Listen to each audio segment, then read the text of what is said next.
Steel boots stomping, crashing the floor. Two wild Yinzers kicking through the door. Loud like a jag-off at a pins game fight. Brace yourself, this ride ain't polite. Two Dum Yinzers, loud and proud.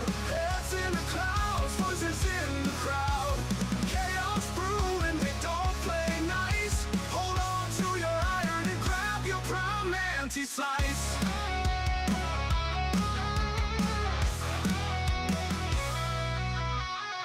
Tales from the burg with a hint of mayhem. Pierogi powered, nothing can constrain them. Knocking back stories like an icy cold brew. You never know what these two might spew. Two Dum Yinzers, loud and proud. Heads in the clouds, voices in the crowd. Chaos brewing, they don't play nice. Hold on to your iron and grab your prime anti-slice.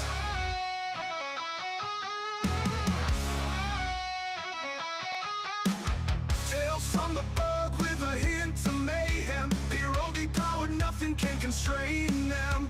Knocking back stories like an icy cold brew. You never know what these two might spew. Two Dum Yinzers, loud and proud. Heads in the clouds, voices in the crowd. Chaos brewing, they don't play nice. Hold on to your iron and grab your prime anti-slice. Rivers collide where the laughs always flow. Black and gold thunder everywhere they go. The madcap kings breaking every mold. With two Dum Yinzers, the stories don't get old. Two Dum Yinzers, loud and proud. Heads in the clouds, voices in the crowd. Chaos brewing, they don't play nice. Hold on to your iron and grab your prime anti-slice.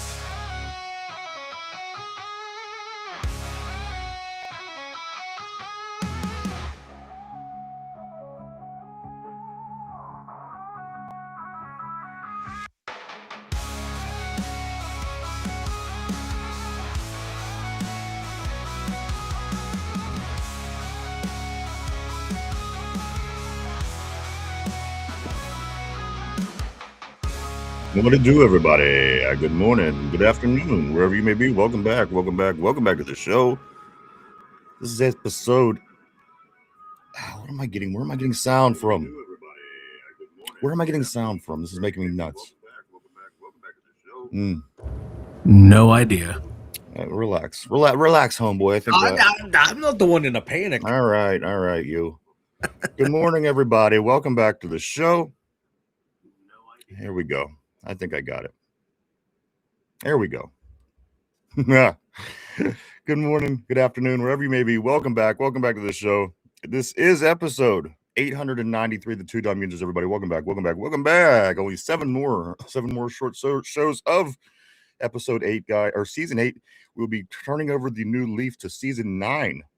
It looks like next week, as today again is episode 893.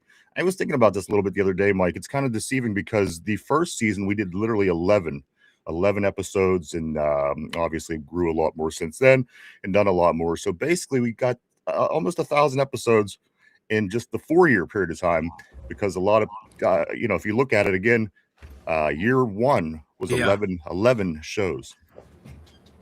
We've grown and changed a whole hell of a lot from those initial 11 shows to now. Yeah, you ain't kidding. We thank everybody for being here. We thank everybody for sticking around with us. We thank everybody for supporting us, guys. As we always say, we couldn't do it without you. So thank you so much. Welcome back on this Tuesday installment of the show, guys. A lot of things to get into today. A lot of coaching information. A lot of things. National championship last night. So do stick around, guys. We got a lot to get into. Let me jump on the board here to start the show off, guys. Again, getting off to a good start on the board, Mike, always works to my advantage. So I'm going to do that right now. Good morning, good afternoon to Miss Pittsburgh. Here we go. Always great seeing Miss Pittsburgh on the terrible board. She says this. Good afternoon, everyone. Here we go. Yinzer Joe. What's up, brother? Always great seeing Yinzer Joe on the terrible board. He says, here we go, Steeler Nation. Miss Pittsburgh says, let's go Steeler Nation. Yinzer Joe says, let's go, Ryan. Get it together, man. Exactly, Yinzer Joe. Exactly. I've been trying for 47 years. I don't know if I'm going to get it at this point, but I'll try. How's that? That's the best I could do. Let's move up here a little bit. Georgianne, great seeing Georgianne back on the terrible board. Georgianne says, hello, Ryan and Vanilla. Great seeing Georgianne. Good morning. Welcome back to the show. Great to have you. And Finchy Poo on the terrible board as well. Finchy will be back on Thursday to hang out a little bit with us here on the show. I can't wait to have Finch back. Mike is getting back to full. He's getting there again. You got to watch the signs. I don't have any answers, but I just know this. Just watch the signs. There will be signs. There will be signs. But guys, let's talk a little bit about this. A couple of things. I was going back, and I always go back and I look through all the messages, because again, I don't want to miss anything. And yesterday, I forget. And the thing is, I say this as I should probably know, but one of the newer people, I can't remember the name right off the top of my head, he was using a lot of emojis, and I wasn't getting what he was saying because, again, I'm trying to keep up with the board through the course of the show. And I went back last night, I'm watching, and the one thing that I figured he was saying, he was calling somebody a fish-eyed fool, which is a term that I learned from Sanford and Son, and I found it extremely hilarious once I was able to put two and two together and see what it was that he was actually putting up on the board yesterday. But a fish-eyed fool, that takes me back to Sanford and Son days, of course, and Esther and the whole crew. So again, that was kind of it caught my attention later on. It was something I didn't catch during the live part of the show. However, Mike, you are the fish-eyed fool. Why do I have to be the fish-eyed fool? Well, because you're fish-eyed, fool. Good morning. I'm anything Good but afternoon. I'm anything but fish-eyed there, brother. Yinzer Joe says, what's up, Finchy? Also, Finchy says signs like the Mel Gibson movie. No, not like those signs. Much better. We're talking about pestilence and all those kind of things. But no, there will be signs. I just want to say that. Also, I do want to say, Joseph, what's up, Finchy? Mark Malone, what's up, brother? Always great seeing the Mark Malone on a terrible board. He says soon Thunder will have the topless derpy pick as his avatar. No, never. I'm thinking about forming the topless derpy into like a sticker that if you you donate, that you can post that sticker of the topless derpy. Yeah, but it's got to be a lot of money because no one wants to see that nonsense. And she says, "Hey Joe, what's up, bro?" There he is. There's my M Sparks. I was just talking about you because you use a lot of emojis, and I dig. I don't have a problem with it, but it just takes me a little while. It takes me a while to compute. And I was going back through the show last night, M Sparks, and I realized that one of your emoji combinations was fish-eye fool. And again, I was a big fan of Sanford and Son, and it took me back to Fred and Esther and the whole crew. But I caught that again the second time around last night when I went back and I was watching the fish-eyed fool. God, I love that. I love it. Not enough people are called fish-eyed these days, but I picked up on that eventually. M Spark, great to have you back on the terrible board. Let's see what else we have going on here. Shall we? Cody, the Code Man, the Codester. What's up, brother? He says, "What's up, fellas? Always great seeing Cody on the board, my man. How you be? Are you recovering well? Are you recovering? Again, it's the recovery is a little bit different this year, so I think everyone's recovering a little differently with the way things are going with our Steelers. Always great to see Cody on the terrible board. He says this Mike looks like the Johnny Depp version of Willy Wonka." You know what, Cody? You ain't getting under my skin, brother, because my team just won the national championship, baby. Hoosiers for life. Mike's team. Until next year when they blow, and then he'll be done with the Hoosiers. But we will see. Hey, man, it's great being a fan. You know, first year in, we get a national championship, brother. This is how it rolls. Yinzer Joe says, just waiting on Ryan to get his work together. Good luck. I've been waiting for 47 I've been waiting years. almost 1,000 shows for that nonsense to happen. Yeah. I don't think it's ever going to happen. Let's see. What's good? M Sparks says, Pittsburgh Steelers for life, baby. Fish-eyed fool. That's right, my man. Fish-eyed fool. It's just a classic. A classic, especially if you were into shows that I was into, and Sanford and Son was hilarious. Tortilla says this. Tortilla Jackson, my man, says vanilla caught lightning in a bottle of Thunderbird. I like it. Well, let's just say a certain lady caught some white lightning in the backseat of a Thunderbird, if you know what I mean. Finchy says full derpy is so 2025. The new year needs topless thunder. Okay, I see what he's saying. Or topless dirt.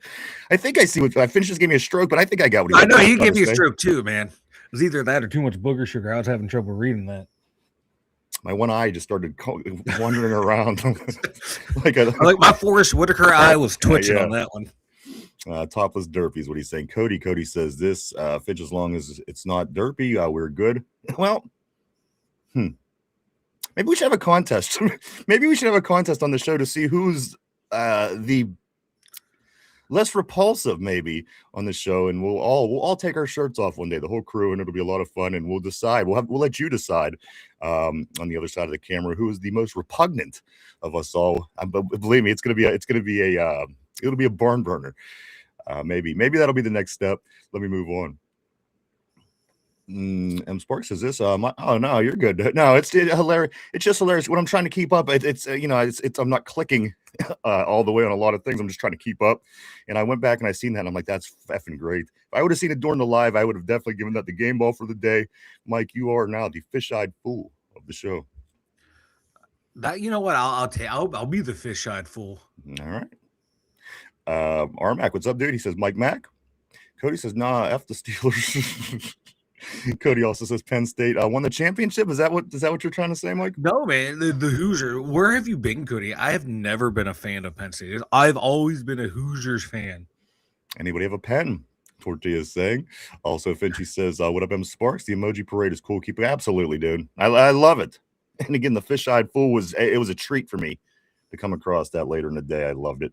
M Sparks says, salute to them. Hoosiers, incredible. We're going to get that just one moment here. Penn State, the GOAT. Cody says, also, Indiana sucks. Cody says, M Sparks was good, Finchy. Cody, what up, Ryan? Everybody are Mac. Cody, I vote for Finch. Finch says, I vote Finch for the most repugnant. Well, we got to see. That's not fair. I think we have some really close runners up here, and I'd like to see that thing play out. I really would. It all depends on who you think is going to be the best at grooming themselves. Pit baby, that's right. Tortilla, I was just, that's the first thing I'm going to touch on. Just give me 1 second on that. M Sparks, he says, y'all see the porn star? I did. Not only did I see her, Abella Danger, they showed her at the crunch time at this game quite often, actually. So I have to get on, and I looked her up. I wasn't familiar with Abella, but I learned a little bit about her, and I actually reached out to her. Now, whether she gets back to us, I don't know, because she has a lot of people that follow her. But I've reached out between the national championship game last night and right now. I've reached out to Abella Danger. Apparently, a little bit about her. She's a 30-year-old Miami student at the University of Miami. She was recently a porn star. She then gave up being a porn star to go back to college. So now Abella Danger is back at the U, and she's doing OnlyFans. So you could get on and you could check her. I knew nothing. I just seen this hot chick on my TV screen. I thought, wow, who's this? So this is why when I checked the show's budget, there's a substantial amount of money missing recently. What's this? You're checking out her OnlyFans, brother. You're paying her way through college, it sounds like. Hardly, but I did reach out to her again.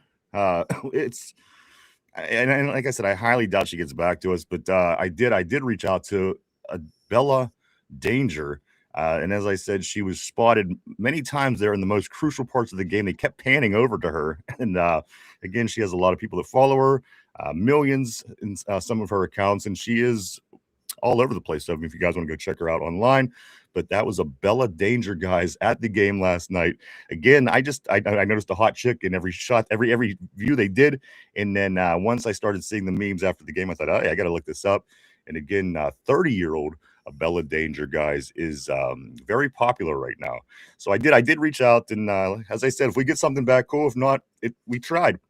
I'd love to talk to her, guys. But let's move on. We have a lot of things to get into today. And she was hot too. Real hot. Let's go back a little bit. Finchie says this. I just pictured Derpy grooming himself. Thanks, Mike. Oh, God. Well, you're welcome, boys. That's why I'm here. Bella's the goat, Tortilla says. Cody says Bella Danger is the goat. Apparently. I dug. Yinzer Joe said the Hooters didn't win the championship. I've been watching real close, and there's no competition compared to Derpies. Oh, that's nasty. Jamal, great seeing you, brother. Gang, always great seeing Jamal on a terrible board. Cody says I used to date her back in the day. Yeah, me too, man. I think she was cheating on me with you. Gang, Fitchy says Tortilla, Indiana Hooters. Mark Malone, she made some great lesbian porn. I'm gonna have to look more into her again. I never heard of her, but I've become a fan. Finchie says, isn't Abella dating a wide receiver? Something I don't know. Very, very possible, Finch. Kenneth, always great seeing the great Kenneth Jones on the terrible board. My man, what's up? Welcome to the show, as always. M. Sparks, his new movie in Order of Hoosiers Part 2. Cody says, I think she's dating one of the Yankees. Tortilla says, I woke up feeling dangerous. Guys, so yes, Abella Danger was the highlight of the game last night. Of course, there was a football game played as well. The Indiana Hoosiers complete a entire undefeated season to go on to win a national championship, guys, winning 27-21 over Miami. Was a really good game. It was a lot better game than I hoped, or than I thought it was going to be. It was kind of what I hoped it would be at the end of the day. A lot of good football, a lot of good guys going to be coming out of those two teams to go to the NFL one day. Certainly those players on the defensive line, the interior defensive play of Miami were pretty amazing. They kept Indiana in check. And then also Indiana has a bunch of weapons here, there, and the other. Their quarterback, their receiver, their tight end. There's a lot of things going on for those two teams. Any way you slice it, though, it ended up being a better game that I was thinking it was going to be. This was kind of, again, what I was hoping would stay somewhat competitive. But at the end of the day, you always had the feeling that Indiana was going to win. And just Miami keeping close was the one thing that I think a lot of people just hoped for, again, so it would be a decent football game to watch. And it was. Again, the Indiana Hoosiers become national champions last night. Coach Signetti, Fernando, the whole crew. Congratulations to Indiana on the national championship. Super for the first season with the extended playoffs too. So this gives us a feel. This gives us a feel what it's going to look like moving forward. Certainly with this extended field. Indiana, Mike, winning the first one in the extended field. As a lifelong Hoosiers fan, man, I've struggled for years and years and years. We finally got to the mountaintop. Thank you, Coach Signetti. There you go. There you go. I like both quarterbacks did not do a whole lot to help their draft stock. Oh, well, my Lord. You know what? What I got from Fernando Mendoza, the dude's a baller. The dude can ball. He didn't have the greatest game ever. But again, Miami's defense that's kind of a top-notch defense in a sense. So I don't know what people were expecting, but I did know this. I do know a couple of things, some observations that I did make from the game last night. And there was way more Indiana Hoosier fans at that stadium than Miami fans. And I think that is somewhat insane, being that that's actually where Miami plays, and the fact that Miami's in the national championship, the way that Indiana was able to come in and take over that stadium. But they'd be traveling well. They said last time they played in Atlanta, and they filled that stadium as well, guys, in Georgia. So, again, very good game. Came down to it at the end. Couple observations. Mike, you talked about some people, the quarterbacks, maybe showing up or lack thereof showing up. Anybody else? Carson Beck, the quarterback from Miami. Anybody else think he looks like the sloth from Ice Age? That's all I picture when I see him. Me too. And when I first seen him, I thought it was just his helmet pushing down on his forehead. It's not. He took his helmet off, and his eyes are still at that weird angle. And I couldn't help but think of that sloth from the movie Ice Age, over and over and over. But you know what? That kid had game too. I got to give it to both of those quarterbacks. They both came out, looked nice last night, and again, ended up being a really good football game. Indiana 27, Miami 21. That is your national champion. Mike, Indiana Hoosiers. There you go. When now all the Big Ten teams are getting in there and winning. When's that team from Pennsylvania? When are they going to make a run at it? Like I don't know, man. I don't pay attention to them a whole lot. Like I said, I am a lifelong Indiana Hoosiers fan, brother. I mean, when the Indiana Hoosiers are winning national champion, take this season aside and just put it out like you've never seen it before. And someone would say to you, I bet you Indiana will win one before the Penn State Nittany Lions. You would say, get the hell out of here. That's insane. Exactly. You would have been like, no, Penn State, you figured they would have deep pockets, be able to get, some good players in there. And who would have thought, the head coach and a bunch of guys from JMU would go to Indiana and shock the world. It's a great story, man. A lot of these guys came from that JUCO, man, or JMU. I don't know if they were low end D1 or JUCO. I can't, or whatever division that would be. But it's fucking wild, dude. What happened up there? And goddamn, man, hell of a story. Yeah, it really is. And again, I like seeing some new teams in there. And that's why I like the extended playoff field, too. You're going to get teams that are going to have an opportunity, at least. Let's just say, the Dolly Madisons or whoever the hell was involved in the first round. Let's just say they never get past that first round. At least there's some teams that are involved and still in the postseason for that national championship run. It was really feeling in my opinion, I hate to keep using this word, but just really stagnant college football, because if it wasn't Ohio State, it was Alabama. If it wasn't Alabama, it was Georgia. If it wasn't Georgia, so now in LSU's. So now, I mean, as I said, you get some of these other teams that are at least in the ball game. That certainly opens it up a little bit for more fans. Again, I don't know how that wouldn't benefit college football. I think that they would love it, because they showed last night the tickets were roughly $5,000 per ticket. There is over 60,000 seats, roughly 65,000. So I pulled out the trusty calculator, and they made $327 million just on ticket sales alone from last night, guys. 367, whatever it was. You could do it yourself, but I did it last night, and it was well over $325 million altogether when it was all said and done. That was just on ticket sales alone. Wow. Alone. That's not vending. That's not parking. Come on, that's just tickets. I was scrolling through the TikTok earlier before the show, and one of the clips I saw, this chick was like, yeah, the cheapest parking she could find was $747 for a parking pass. That's what I'm saying. Like, get the fuck out of here. Like, what average fan could afford that? Well, here's the thing also, Mike, I thought about it. We have the draft coming up. I remember we're going to start letting people stay in your room with you in your home. We're going to invite all the people from out of town, and we're going to just charge them to come all sleep in your room. We're going to jam them in like tuna or like sardines. And everyone could stay there for the weekend is what I'm thinking. And then, we can make a few bucks. What do you think? I'm down for that. I call Tortilla as my first cuddle buddy. All right. There you go, Tortilla. You heard it here first. You were no take backs, Tortilla. No take backs. And Tortilla will be the first one that says, why not both? Guys, welcome back to the show again. Episode 893, just seven short shows, guys. Next week we'll be breaking into season 9, which means there'll only be 100 shows left till the big 1,000, and that's going to match up right around mid summer when we are hitting that 5-year mark of the show. And I do want to say thank you to everybody for sticking with us through this whole time, and it's been a wonderful ride, and we can't wait to do so much more.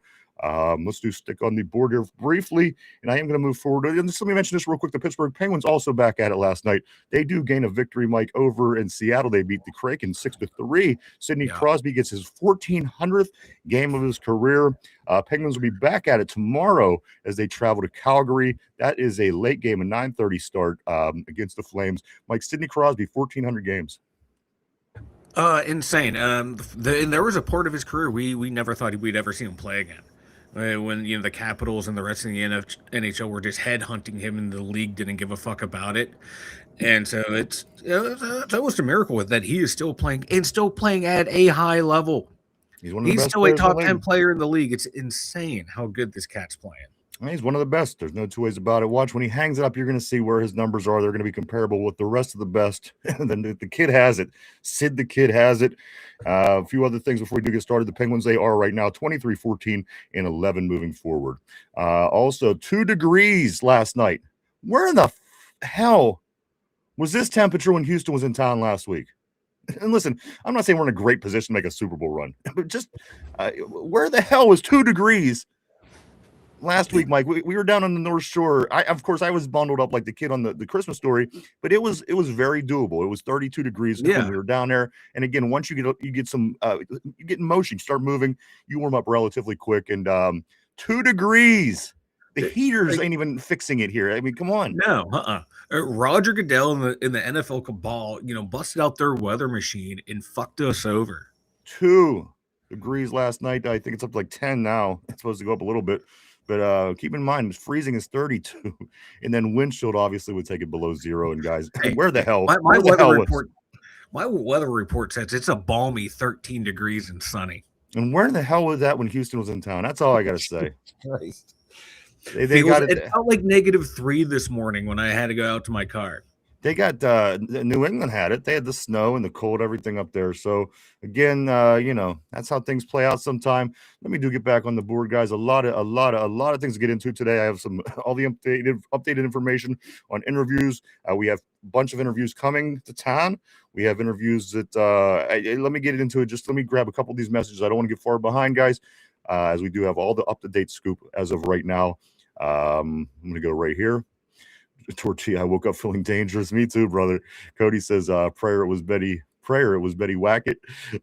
Maybe it was Betty Wackett, he says. Also, Yinzer Joe says, when that Miami running back ran for, you know what, that kid's tough. They had 2 kids, Jennings and Tony. Those 2 kids run hard, man.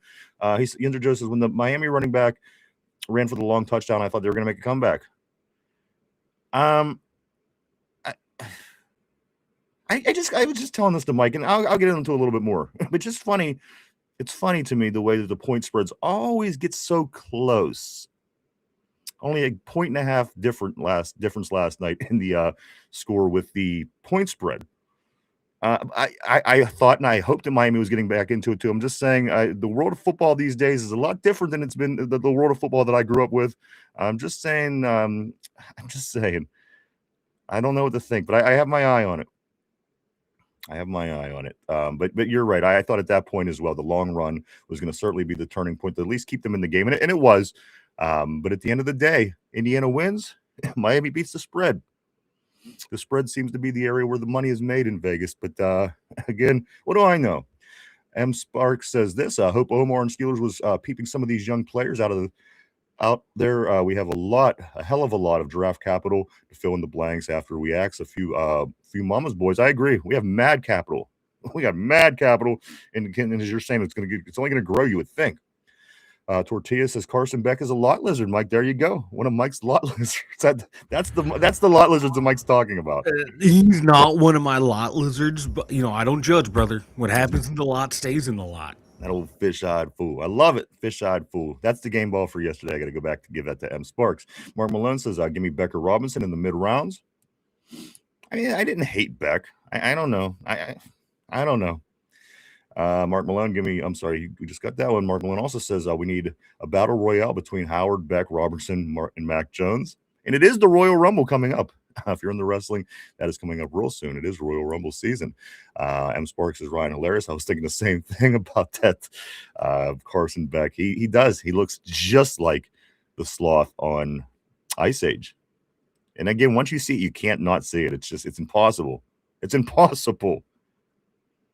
And like I said, once he took his helmet off, he was kind of expecting his head to go back to that was his normal. That was his normal face, Mike. Let's move on.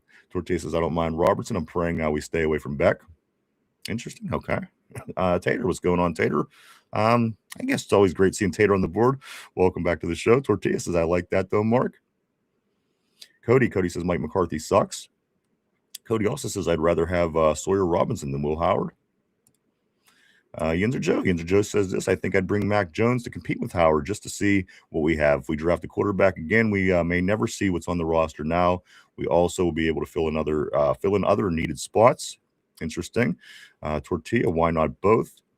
Capitalism is a mofo, says M. Sparks. Also, let's go Tortilla. M. Sparks, let's go Pens. That's right, Cody. Cody says, damn, Crosby's still playing?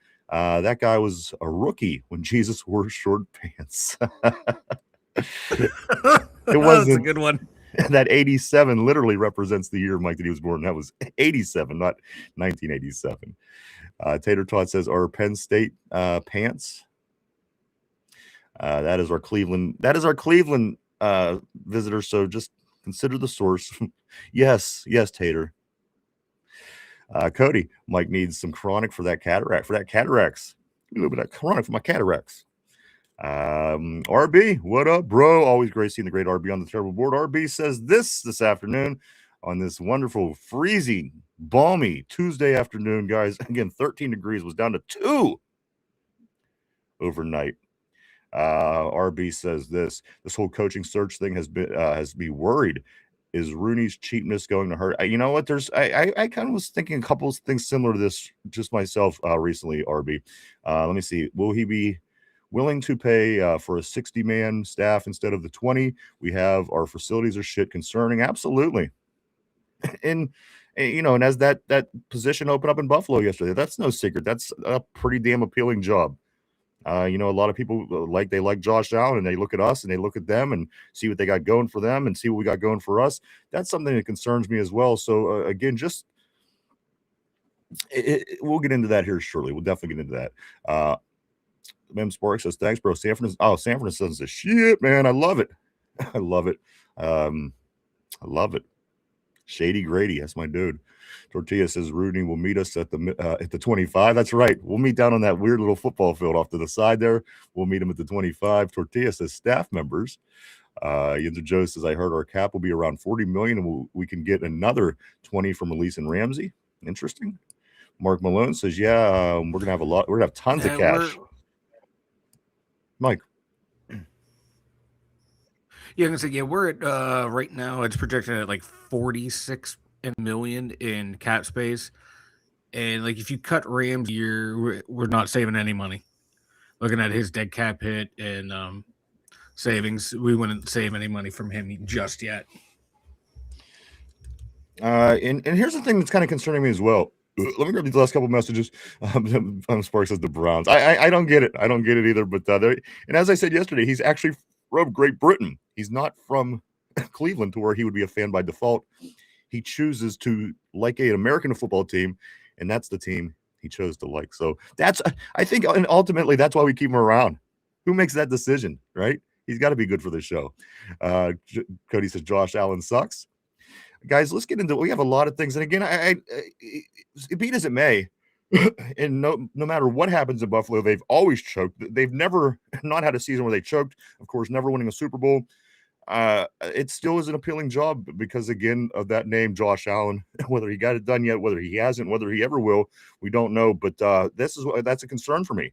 And again, we're waiting on these couple of guys, and it's kind of hurting us that we have to wait because at the end of the day, we had to wait on the wide receiver information, and that ended up falling apart. And the league passed us by, and everybody started signing receivers. And we had to wait on Brandon Ayuk. What was going on with him? We had to wait on this guy. We had to wait on that guy.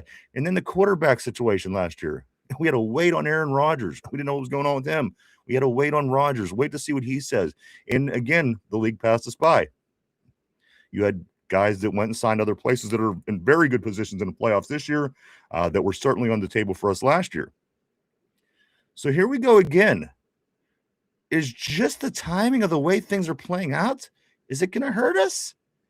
Is some of these other coaches perhaps going to go elsewhere? Or again, if we sit around and wait too long on the two guys from the Rams, what if they come out of this and both say, you know what, that Bills is awfully lucrative. Let's take the head coaching job and the offensive coordinator up there. You know what I mean? I just, again, the way the Steelers' luck has been playing out, we find ourselves sitting on our hands a lot and waiting and waiting and waiting. And then we get screwed in the end. Everybody else continues on. That's the one concern that I'm seeing that I do not like about what's going on right now. Again, I'm a big component of really getting in and learning these people, seeing what they're all about, learning what is that they do and what they have in their mind. And I want to hear from every single one of them before I make my decision. But again, guys are coming off the board as of yesterday. A couple more guys off the board. We're going to get to that in just a second, guys, as the Dolphins. The Dolphins fill their head coaching position. And also, Arthur Smith gets turned away. No longer interested, guys. The Detroit Lions offense, they turned down Arthur Smith, who that was somebody that was a person of interest for them. Arthur Smith, it's a no-go for Detroit. I imagine the conversation went something like this between him and Dan Campbell. Arthur, what are you going to do to make this offense better? What are you going to do? Well, Dan, I'm probably going to use 4 wide receivers. I may not have a center, but sometimes I'll line a quarterback up out there every once in a while. It's going to be one of the best offenses you'll ever see. I don't know. And he threw his ass out of it. That's the way I see it. For some reason, we love the idea of the Arthur Smith offense. To me, it never even made sense. But he is no longer on the table for the Detroit Lions. I think smartly for them, he's no longer an option for them for that offensive coordinator position. Whether Smith is holding out for a head coaching job or whatever the case is, I don't know. But I just know this: the Lions don't want him as their offensive coordinator, and I got to be honest with you, I don't blame them. This is a team that's getting close. They missed the playoffs this year. Again, really good seasons the past couple years, moving in that right direction. That's the kind of stuff I like to see for my teams. And again, I think maybe bringing Arthur Smith in without Derrick Henry. You know, his success was on Derrick Henry's shoulders down in Tennessee, guys. As Tennessee, they also hire their coach. A lot of things going on, guys. Positions are being filled. Head coaching spots are being filled. It's said and believed that this is the field of people that we're going to look at. It's believed. And again, can this change? Absolutely. But what I'm hearing, guys, is this the people that we've talked about, the people that we've considered, we've been talking about for the past few days, people coming in for interviews, people that's been in here, people that have done virtuals. It is going to be that group. This is the group. This is the flock that we're going to have to choose from, guys. And we're going to have to see. So again, take a look around, see who you like. Again, they're not expected to bring in any more people, with the exception of all the names we've been talking about.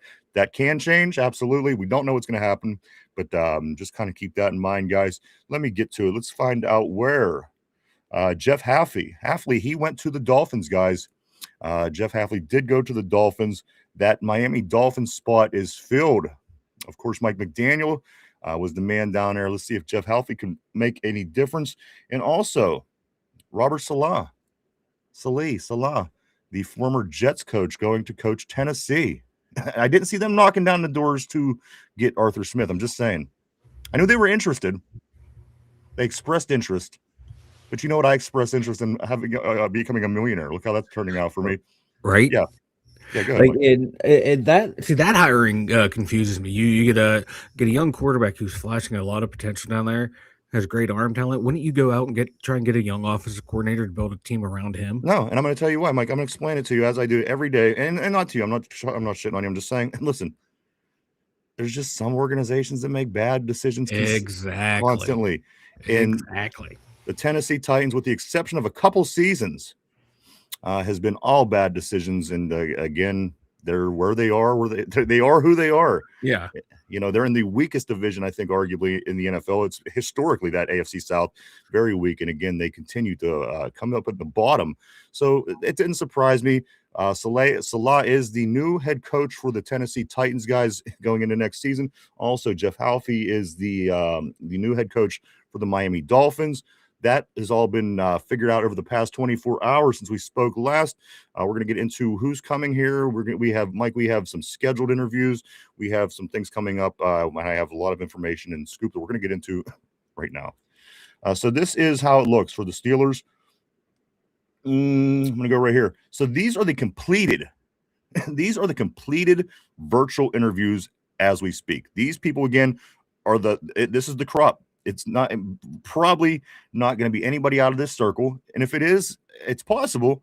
But from what I understand, this is the crop of guys. So let's look at it right now. These are the completed virtual interviews to become the head coach of the Pittsburgh Steelers, guys. Ejiro Evero, he completed a virtual interview. Jeff Hafley also, but he took the Miami Dolphins head job, guys. He was scheduled to come do an in-house this week. But that has changed because, again, he took the Miami job. Kubiak, Jesse Minter, Nate Schilhaus, Chris Shula, Anthony Weaver.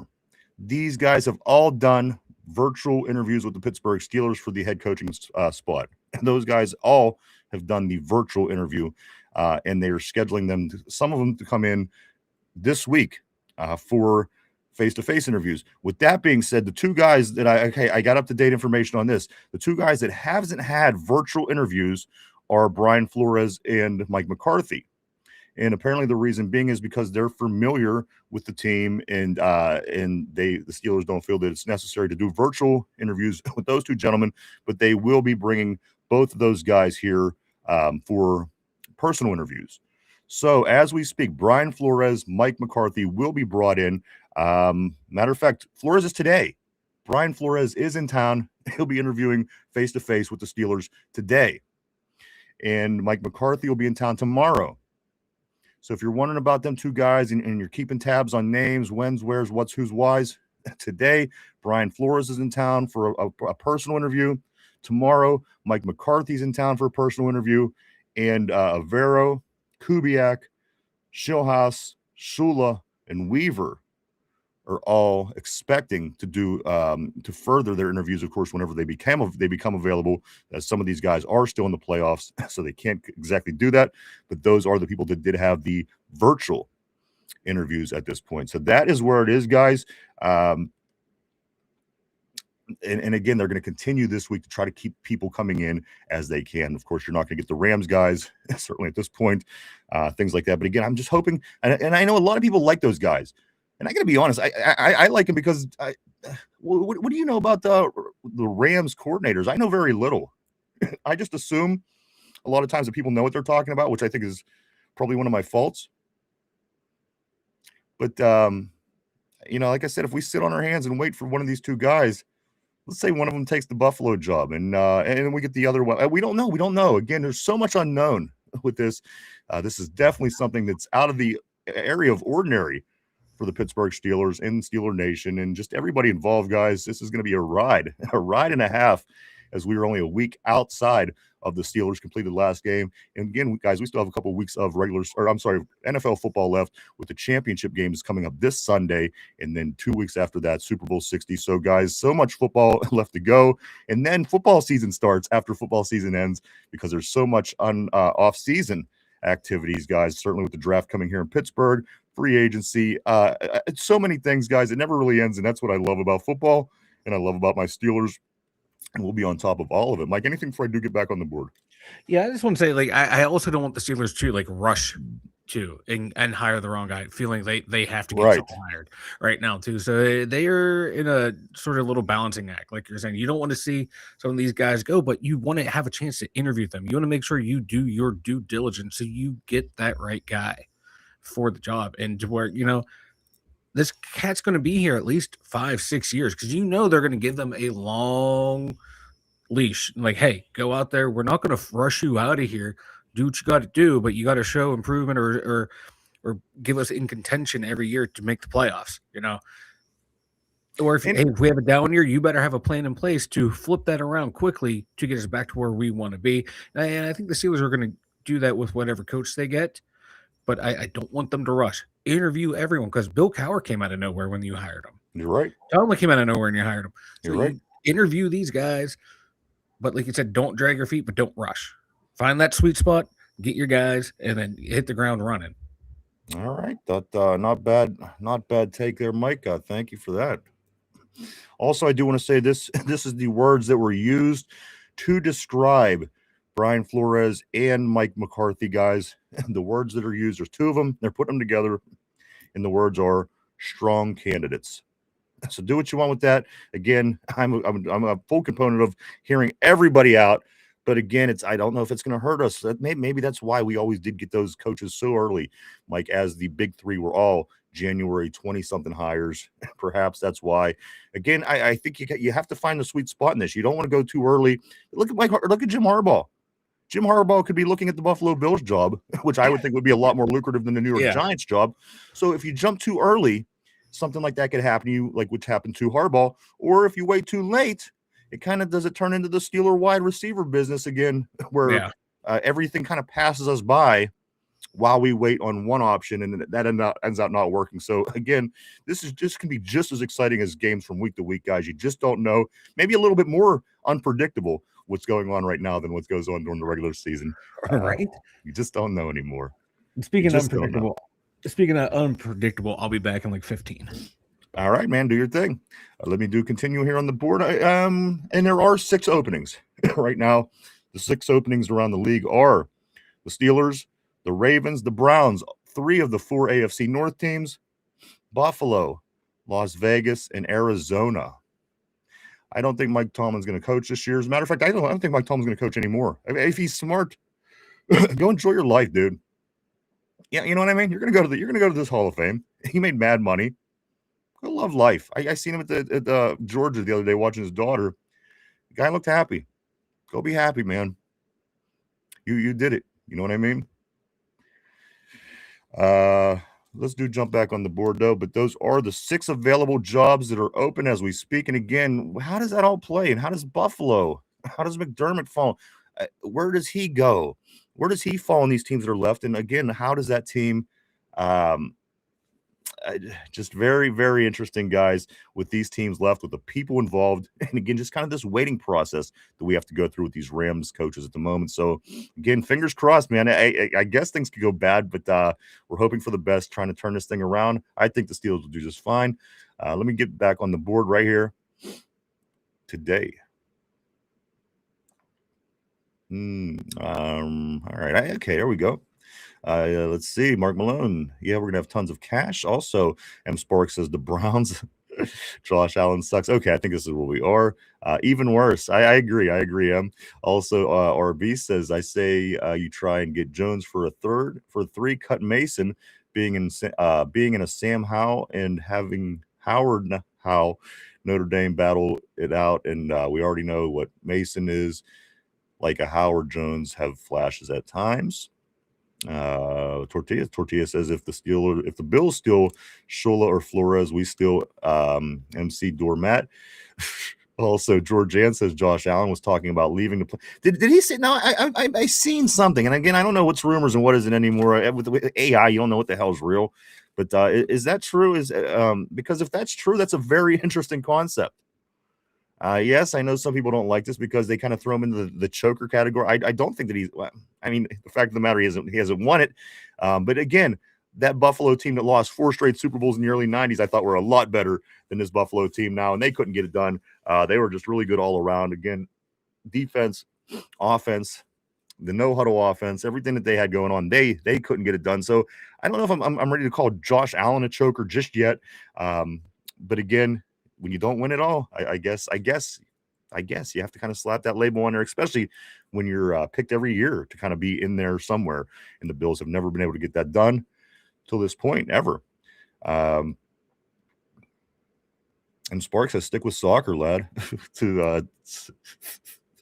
to Tasty Tart over there. Also, Yinzer Joe says, I can't see McDermott signing with us. He's around 60 years old. Steelers like to sign young, up-and-coming coaches for their lifetime. And that's another thing, too. If you're a head coach, you're a head coaching candidate, do you want the more immediate gratification as you would get, I'd say, maybe with that Bills job? Again, this is a team that's been winning the division with the exception of this year. This is a team that's been winning a lot of football games. They've been to the postseason winning football games. What do you personally think? Would you do? Would you be interested in the more instant gratification job of the Buffalo Bills, or would you be interested in the long-term security of a Pittsburgh Steelers job where you're going to be there for a long time and you're going to make mad money and you're going to be put in a good position to win some football games? I mean, again, the Steelers have a great organization. They tend to find a way no matter what the situation is. What do you guys think? Would you rather have that Buffalo job or the Pittsburgh Steelers job? Kind of something to keep in mind. And again, people keep telling me, oh, the Steelers job isn't that appealing. Who the hell, who would want that? I would rather go to Buffalo. But at the end of the day, you know what? Coach T and Coach C and Coach N, they had it made. And you know what? They came here. They did what they did. They won a lot of football games. And at the end of the day, they had job security for as long as they wanted, basically. So again, I think the job is appealing. I really do think the Steelers job is appealing. It just depends on what you want, though, I guess, as you are trying to land one of these jobs. RB says, the Shanahan-McVay offense has flourished this year, and they went away from the 3 wide receiver sets they were known for and went more toward the Artie Smith. I know, and that's the thing that makes it hard because Artie Smith tried the Artie Smith thing, and this was terrible. Other teams do it, and they do it very well. That's what I'm saying. This is why Detroit didn't want him. This is why we don't want him, basically. Come on. If I don't know. Can anybody tell me that they were excited and loved Arthur Smith's offense? I've never met anybody yet. Big Slim, what's up, dude? He says, good morning, everyone. Blessings to you all, and also good blessings to you, sir. Big Slim, always great having you on a terrible board. My man, welcome to the show. M. Sparks says, McDermott ain't from the Tallman tree, but he might as well be. And there's another, and it's kind of, I'm kind of glad that happened in a way, just for a lot of the division going around. And people could say, whatever. But when coaches don't win in postseason, they get fired. You know what I mean? And I kind of want that to be cleared up with a lot of people that, again, they're still at each other's throats over a lot of this crazy stuff. And guys don't win in January. They don't usually keep their job. And again, Buffalo's had a nice little run. Again, they won the division all the way up until this year. And even on a down year, still made a nice run. And again, maybe we could all kind of pull together as Steeler Nation a little bit after we recognize this. I do think it was time for us to move on. And I'm not going to go on that. We kind of beat that. And if something else comes up, I will, in fact, talk about it. But at the end of the day, guys, let's move on. It is what it is. Let's get a new guy. It's going to come in and win football games for us. And I think that's the bottom line for Steeler Nation at the end of the day, is finding ways to win games and getting back to the February game ultimately. So let's move forward. And again, I think the McDermott firing was a good thing, because it shows people, look, you know what? This is what happens. I honestly don't think that any move was made because of any narrative. I truly don't. Yes, there's idiots and assholes out there everywhere. Believe me. I get the idiots and assholes are out there. Believe me. I do a lot of work on the internet and social media and things like this throughout the course of the day. The one thing that I have, my advice, F them. The more you let them under your skin, the more they will get under your skin. There's always going to be assholes, guys. Be happy. Find the things that make you happy and do them. That's my advice. We're not here for that long. Let me move on. M. Sparks, let me go right here. Tortilla. If Flores and Shula go before McDermott, he isn't the worst option.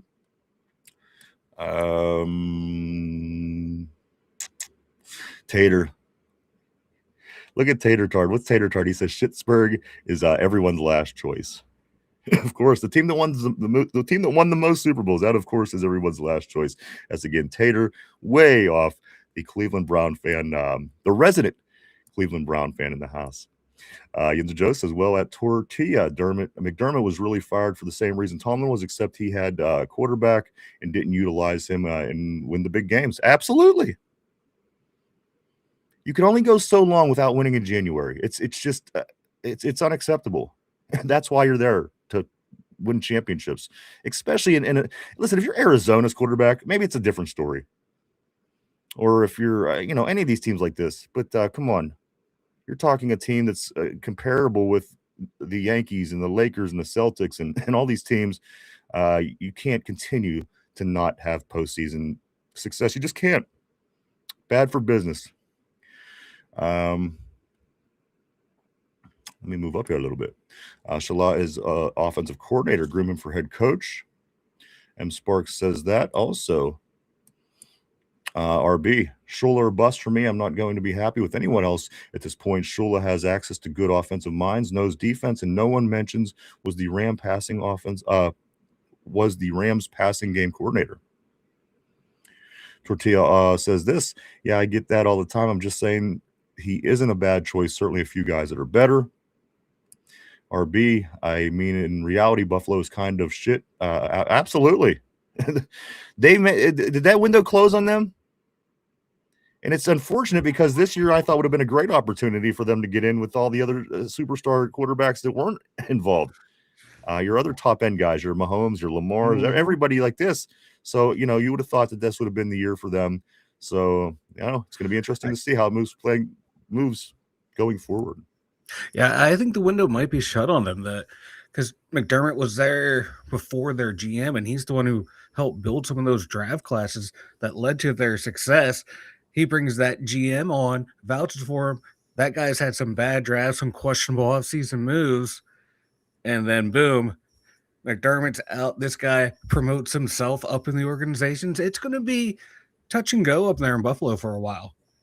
The one thing I know is Buffalo is awfully demanding of their team. They do demand success, as people in Pittsburgh do, and I think that they're making the moves for success, as Pittsburgh Steelers are at the moment. And I'm not going to jump on this and say that the Josh Allen Buffalo Bills window is closed. I don't think that it's closed. I think that it's certainly less ajar than it was previously. But again, who knows if things improve with the new head coach? They could be sitting pretty, guys. And again, that is really, truly, Mike, every team in that division has won a Super Bowl except for Buffalo. I think that they're due, unless they're totally cursed. At some point, I think Buffalo, even the Jets, have a Super Bowl win, Mike. Even the Dolphins have Super Bowl wins, and of course, New England. I just think at some point, Buffalo is going to do it, and I think if they're going to do it, it's probably going to be with the Josh Allen team. That's just my opinion, Mike. I think their window is less ajar than it was, but I still think that it's ajar. I think it almost slammed shut. I'm not very confident with like their defense. But you never were. You never were with the Bills. You always were kind of against them in a sense. Anytime we talked about it, that was kind of your thing. So I thought their best bet was maybe the year they lost in overtime to the Chiefs. With when they lost to the Chiefs in overtime, that 13-second game, that to me might have been their best opportunity to win it. Then after that, the team slowly has lost pieces on defense. Khalil Shakir's your number one wide receiver. That's not a recipe for success. Exactly. They listen. They were closer, and if the new guy comes in and builds a team, that's what I'm saying. I don't see the door shutting. I still think with that quarterback, you're going to have to put yourself in position to win. As is a team that has Joe Burrow. Wherever he goes.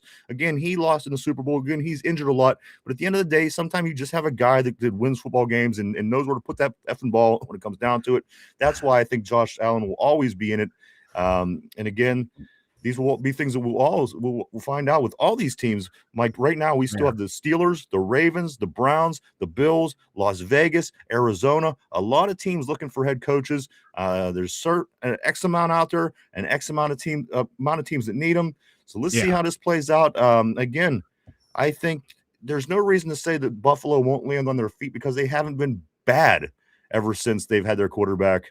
As a team that has a franchise quarterback, they've always been able to keep their head, above the water. And again, it's going to take more than just a quarterback, obviously, to win a Super Bowl. So let's see what the Buffalo Bills do moving forward. Again, they are looking for a head coach. I imagine that John Harbaugh is probably pulling his hair out after realizing that job opened after he took New York. I would rather go to Buffalo than New York, but that's just me.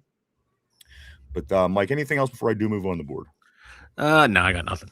All right. I do want to say this. We do know that Arthur Smith was passed by. He was passed up in the decision-making for the Detroit Lions, of course. Arthur Smith will not be the offensive coordinator for the Detroit Lions. They said no. They said, hell no. And that's why I said earlier, whenever we first found out this information about the assistant coaches all being released, I said, run, Artie. You better run to wherever the hell you're going. Don't walk. Get there fast before they change their mind. And there you go. You've seen it. Detroit passed on Arthur Smith. Let's go back onto the board here. We got we do have other things here today we're going to get into as well. I want to talk about Broderick's 5th-year option. We're also going to talk about the players that has become available through contract of our practice squad guys. We might be losing some of these names.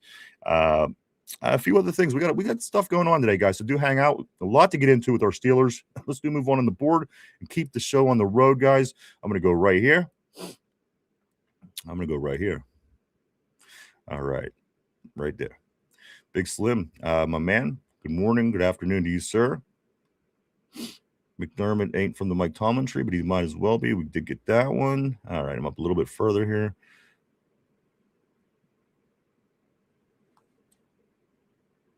Cortez says, okay, we did get that. RB says, I really got that. Okay, here we go. TC, my man. I should have known. I should have seen that as a reference point. Afternoon from Quiptown, my man. Always love to Quiptown. My neighbor. Great seeing you, TC. Kenneth says this. They won't do anything until and you're right. That's exactly what's happening. This is going to play as long as the Rams are in play. And they have a game this Sunday. And if they win that, then we have 2 more weeks. because they do not have a game. I think the Pro Bowl games are in between, and then the Super Bowl on February 8th. So, guys, we still have quite a few weeks if this is the route we're going to go, and it sure seems like this is the route we're going to go. So, again, that's what I'm trying to learn as much as I can about all these guys. I like at least know who would put us in the best position to continue winning football games and getting back to winning football games and being successful. So still, guys, possibly up to a few weeks. If the Rams lose Sunday, that could all change as early as Monday. So we will keep our eye on that. Corey, what's up, dude? Always great seeing Corey Beavers on the terrible board. He says this: we need an offensive-minded coach. We got to contend with the times. We have to change with the times to contend. I agree. I mean, the concept of the defensive-minded coach is a good thing. But at the end of the day, this league is changing in such a way that it's becoming a passing league. It's an offensive league. It's a scoring league. As the home run was in baseball, chicks dug the long ball. Scoring is just as big in football, guys. And offense is that's the moneymaker. Yes, defenses are going to score, but you know what I'm saying. Let me move on a little bit here. I'm going to go to my man M. Sparks. He says after the Rams win the Super Bowl, we're going to go and fleece their coaching staff. You know what? That works. And again, this Rams team, this is a consistently good team. Yes, Matthew Stafford has been a part of it, but again, just a Super Bowl a couple of years ago, though, so again, maybe these assistant coordinators, that's a good reason. There's a good reason we're waiting it out for these assistants and coordinators and things to talk to them. But again, as we speak, Brian Flores and Mike McCarthy are considered strong candidates and will both be in today and tomorrow. Flores will be in town today for a personal interview, and McCarthy will be in town tomorrow for a personal interview. And again, that list of names: Avero, Kubiak, Schilhaus, Shula, Weaver. These guys are they've all been through virtual interviews. And Jesse Minter and Halfie, both and Salah, they've all been picked up, guys, as Salah is the new coach of who's Salah the new head coach of? Tennessee. Halfie, the new coach of the Dolphins, Jeff Halfie, and also Stefanski. He's down there in Atlanta, guys. So guys are moving, things are happening. I just hope we don't have to hang in there too long to where we kind of screw ourselves with that wide receiver position and a few other things we've dealt with over the past couple of years, guys.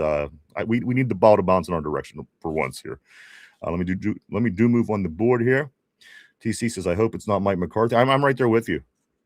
He falls in that category for me, for the coaches that the league passed them by.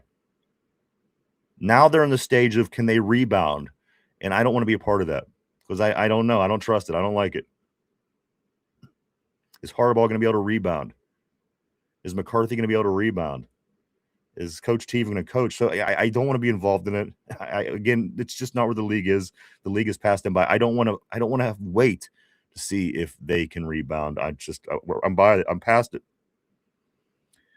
Tortilla says we're going to go get Bill from Bill Belichick and turn Howard into the next Brady. Wouldn't that be something? Wouldn't that be something if that was the news tomorrow when you woke up? Tater says Browns is clearly the most attractive. The Browns aren't attractive anything. A franchise that has won nothing, an owner that does not know what he's doing, a GM who does not know what he's doing. Yeah, that's a very, very attracactive place to work and go coach. Yeah. And they were, they were Department of Transportation gear as their uniforms. What a weird organization, the Browns. I just gonna say that. Let me move on though. M. Spark says Tomlin needs to go sit his ass on them pockets. Absolutely. Enjoy your life, dude. Enjoy your life. Enjoy it, man. You did it. You succeeded. Big time. Go be with your family, man. Yinzer Joe says Chris Shula, in my mind, has everything we want and need. If you look at his background, it's incredibly awesome. He coached all aspects of defenses, and his resume has been proven as well. And that's where a lot of people are leaning. They're leaning a lot towards these guys from the Rams. So, again, maybe this is why this thing is playing out the way that it's playing out. TC says, M. Sparks, why you hating? I don't think he's hating. I think that he's just saying, go enjoy your life. I think, you've been through it. There's no need to put, unless you want to do that, and unless you want to continue to, live the life. That's fine. Go enjoy it, man. You made a lot of money. You were very successful. Tortilla, not even Matt Canada would accept a job in Cleveland.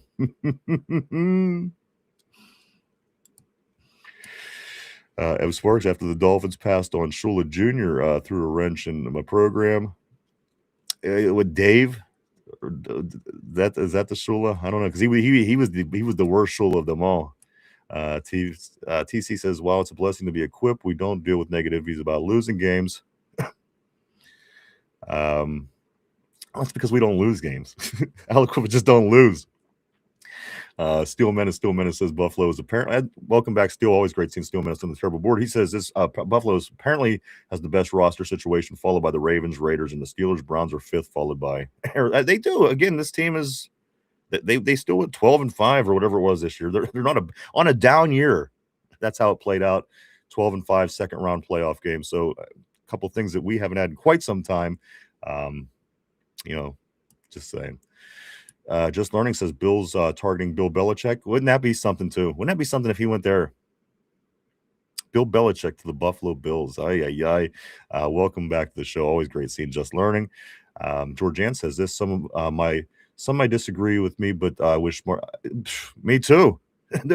I think a lot of people would like Marcus Freeman. I truly do, Georgianne. And unfortunately, he said he's not interested in coaching in the pros. And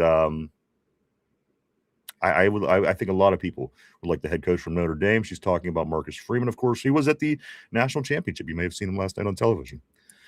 M. Sparks says, I would have pulled the plug on Tomlin 13 years ago. It wouldn't have lasted as long with me either. Again, I just think people, you've seen the writing on the wall at a certain point. And again, I'm glad all these other coaches are having the same kind of thing happen to them.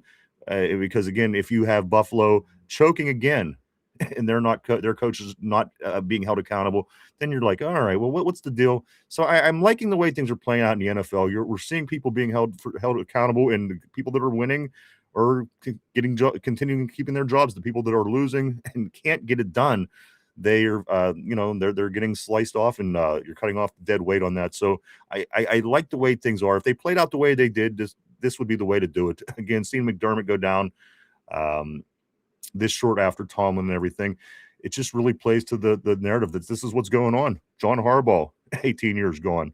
Mike Tomlin, 19 years gone. Buffalo, he's gone. So again, this is just kind of where it is. These teams, they want to get back into winning it like the teams that are winning it are. And I don't think that's crazy. Tortilla says, I'm an idiot asshole. Hey, you stole my identity. What the shit, man? John, Big John Stud, middle name Mud. What up, brother? Steel Freaker says this. The Rooney family can't rely on legacy as an appeal in 2026. You're absolutely right. Maybe a little, but that's all you're going to get out of that for me. The organization must pay for the competitive coaching and state-of-the-art support for the team. Everything else is wishful thinking. You're right. Those things have to happen as they continue to grade terribly from year to year on facilities, the technology, all these things, guys, that they fail. Year to year has to change because these guys, again, they're millionaires. They want to go sit down in front of millionaire things.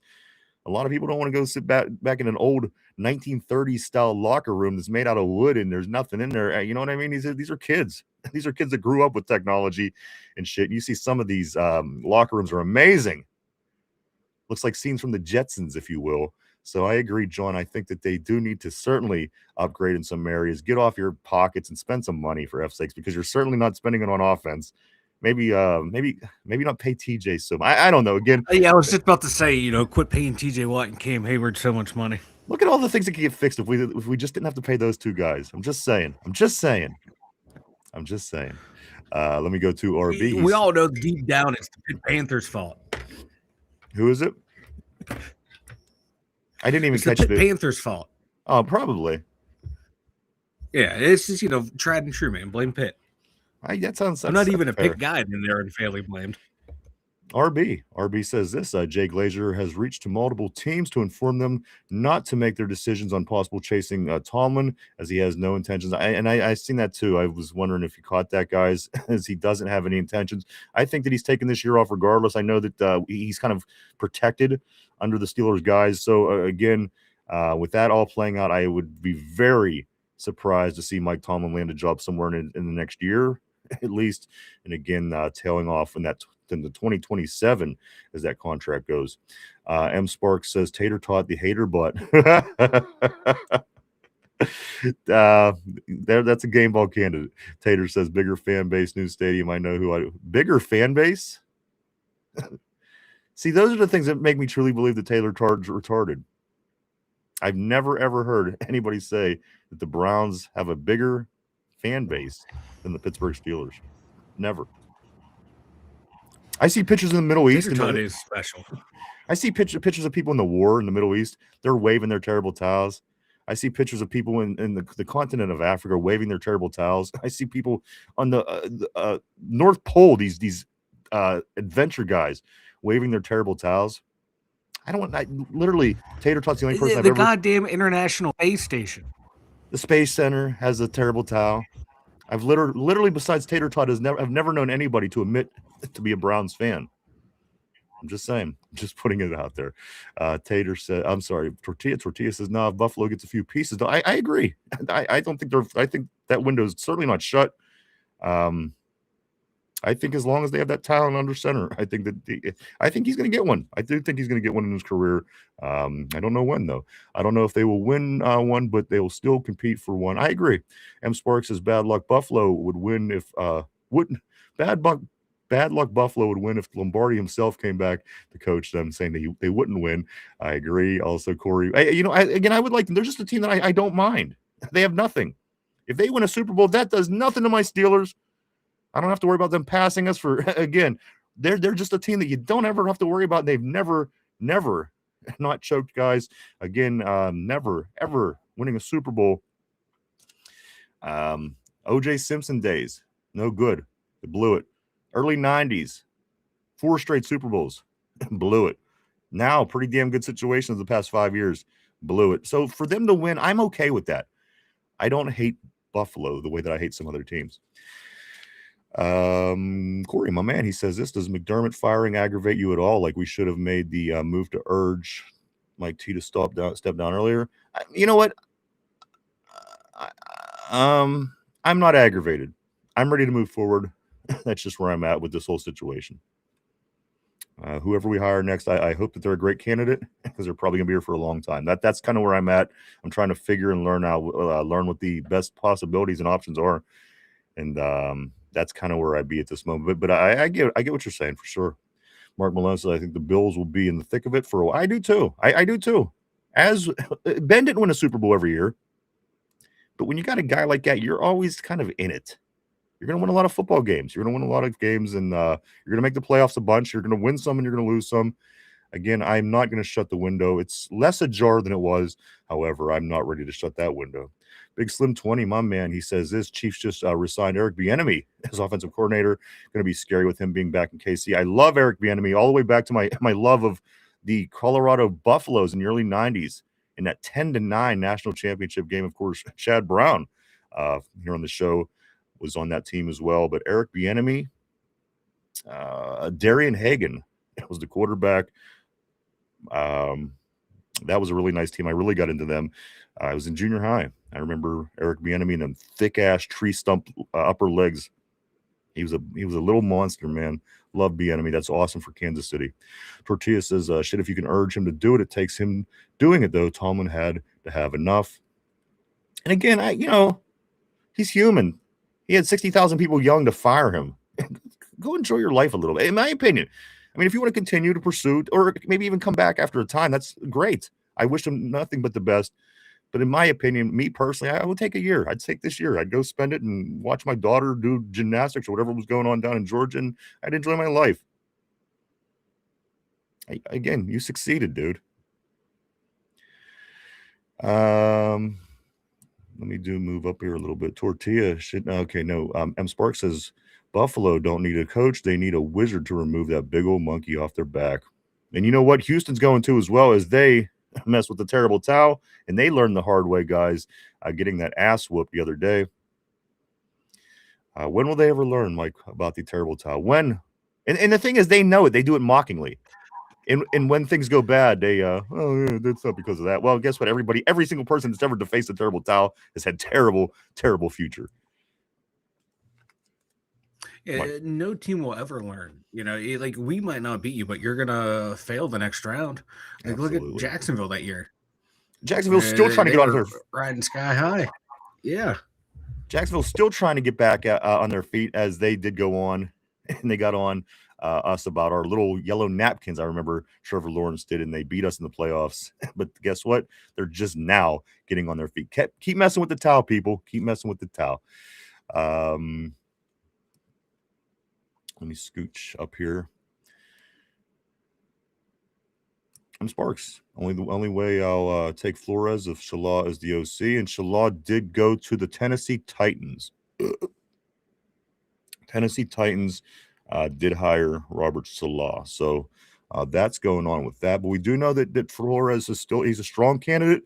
Again, they're naming Mike McCarthy and Brian Flores strong candidates. McCarthy in tomorrow to talk with the team. Brian Flores in today to talk with the team. And again, the list of completed virtual interviews are Avero, Kubiak, Schilhaus, Shula, Weaver, Minter, but he's going elsewhere. Haffey, he is going to the Dolphins. So that's kind of how things are playing out right now. And again, this is supposed to be the poll. This is the field. It's being said that there's going to be nobody else added to the pool, as we know. So unless somebody else does or not, this is what we're dealing with. So again, do everything you can to learn up on these people, because you're going to be seeing one of them for a long time. And you're either going to be happy with them weekly, or you're going to be upset with them weekly, or one way or another, we're going to be complaining about them weekly. So choose wisely who you want to look at for the next 10 to 20 years, possibly. Again, as Mike Tomlin steps into the great, what the greats do. They finish up and they go off into the world, and they're known as Pittsburgh Steelers head coaches: Chuck Noll, Bill Cowher, Mike Tomlin. Love those three. Get that Mount Washington started. Get that Mount Rushmore over on Mount Washington started, guys. I'm all for that. Let's move on the terrible board here. Let's look what else is going on here a little bit. Right here, Mark Malone. Word on the street is that Rooney doesn't want to let McCarthy out of that meeting without a contract. I'm hearing that him and Flores strong candidates. I don't know if that's just language. Again, these are two guys that are familiar with the team. McCarthy's from Greenfield.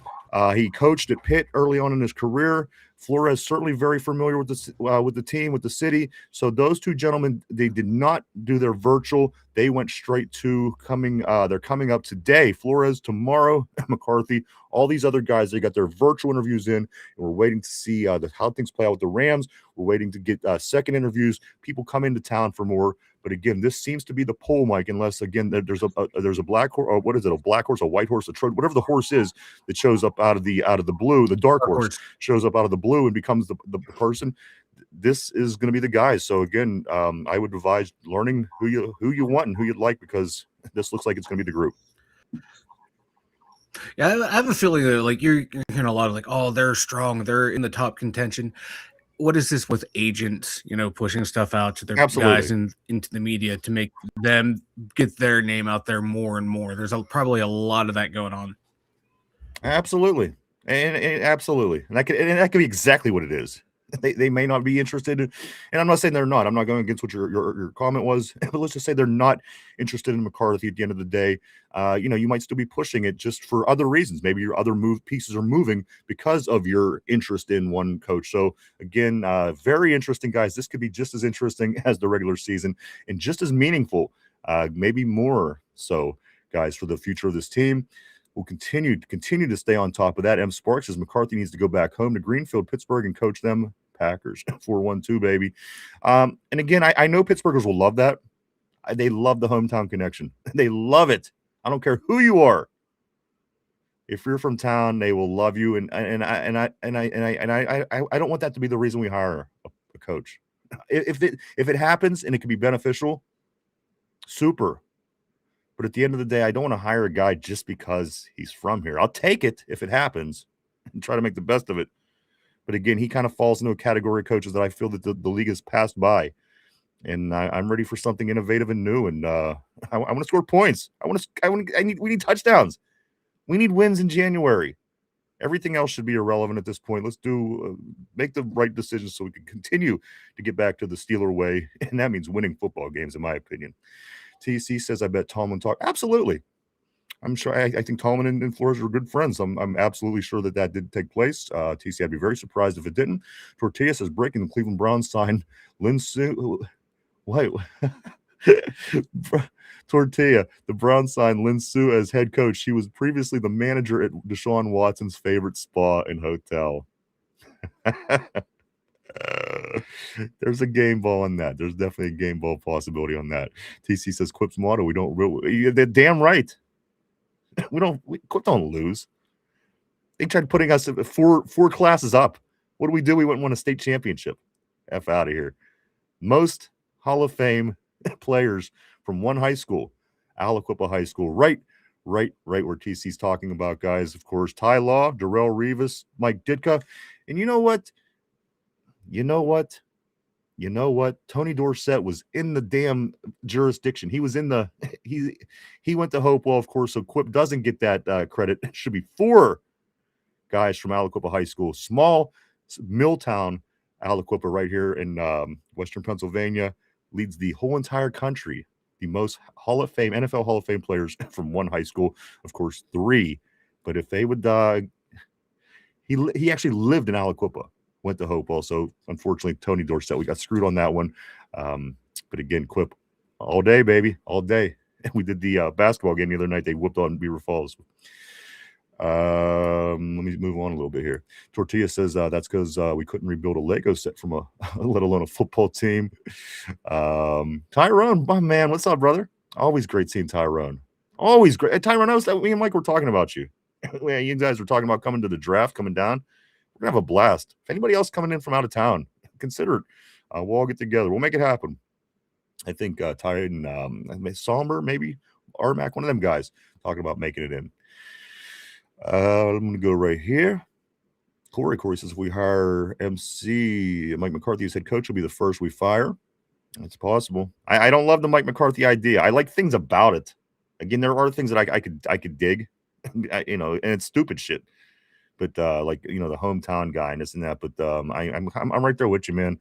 I don't think that Mike McCarthy is the best option for this team moving forward.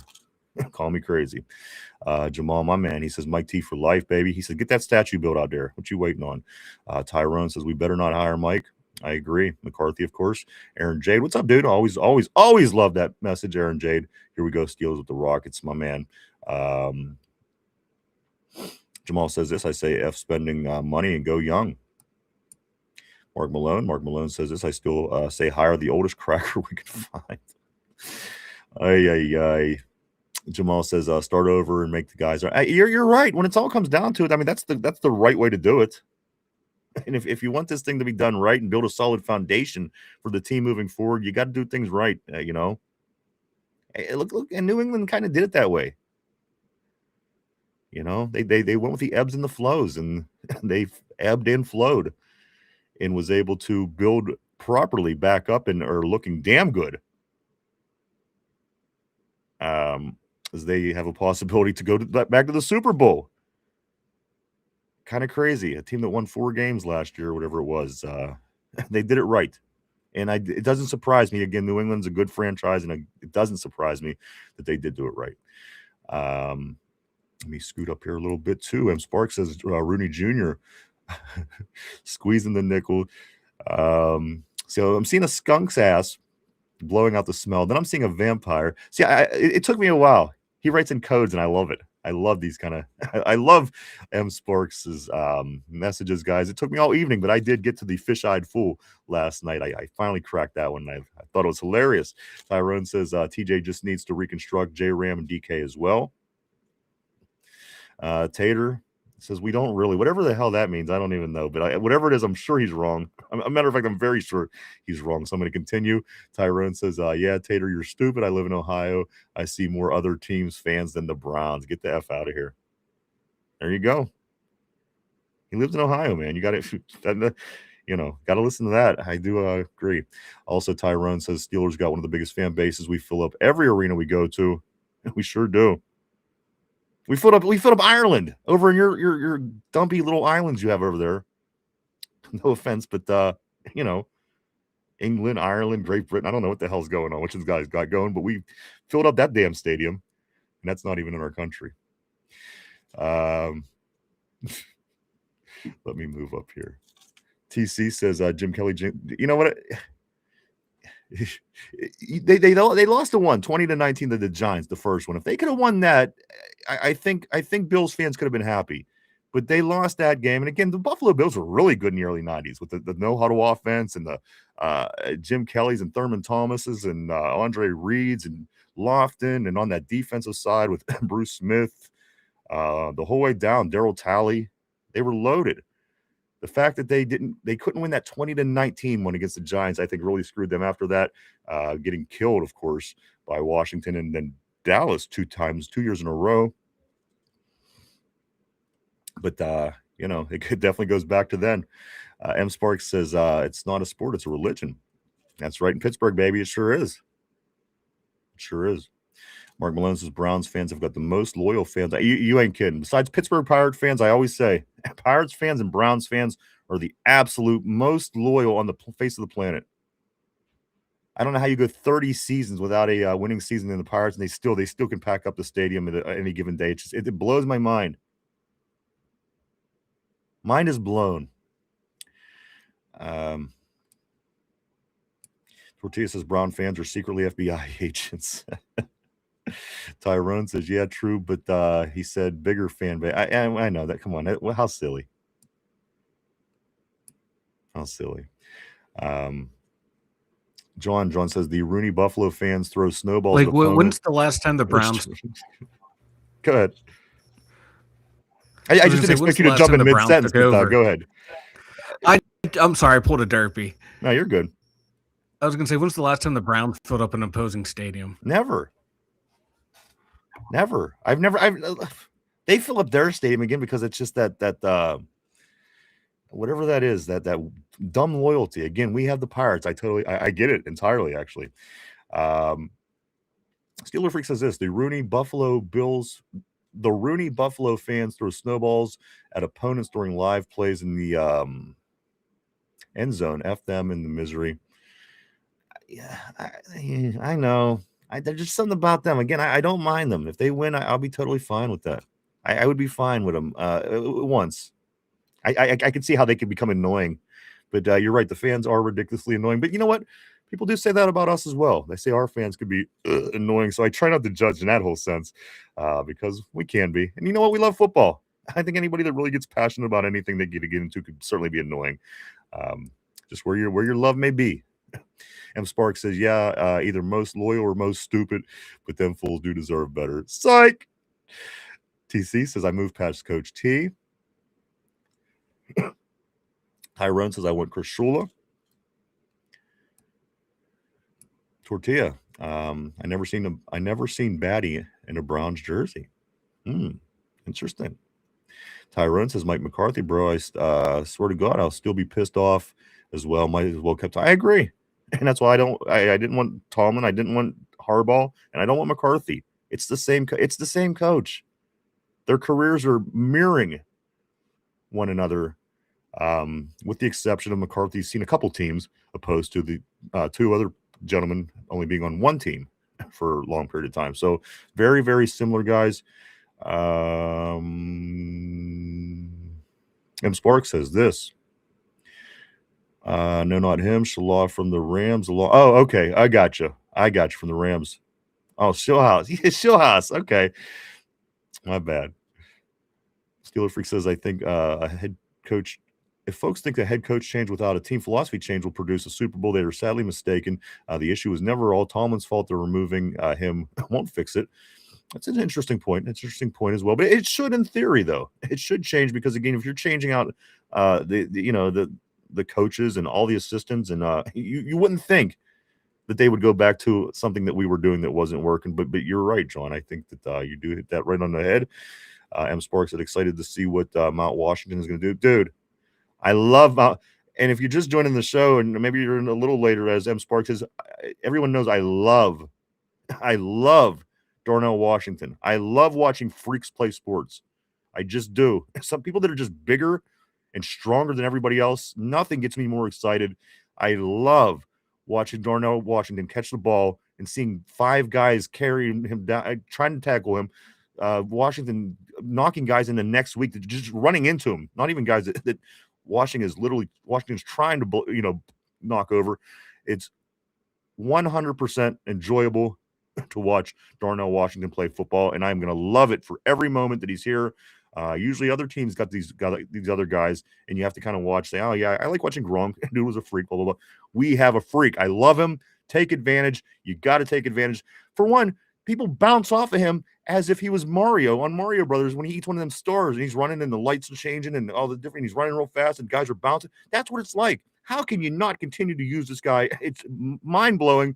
He's got to be a big part of this football team moving forward. And you know what? We're going to do better the more he's involved. I love Darnell Washington. I loved Eric Green. They're the same kind of guy. I think that Darnell could, again, become one of the better tight ends in the league. He could still improve because he's still relatively young. But from what the guy naturally has, there's no tight end that I would rather watch in this league right now. Me Too 80, Tyrone says this. Also, Mark Malone, any coach in his right mind will have a field day with Freiermuth. That's what I'm saying, guys. Washington. I would do everything with it. I'd put him in the backfield. I would put him put him in on tush push. All he has to do is, barely reach forward. As big as that guy is and as strong as he is, and then get somebody else big pushing his ass. My God, how are you going to stop that tush push?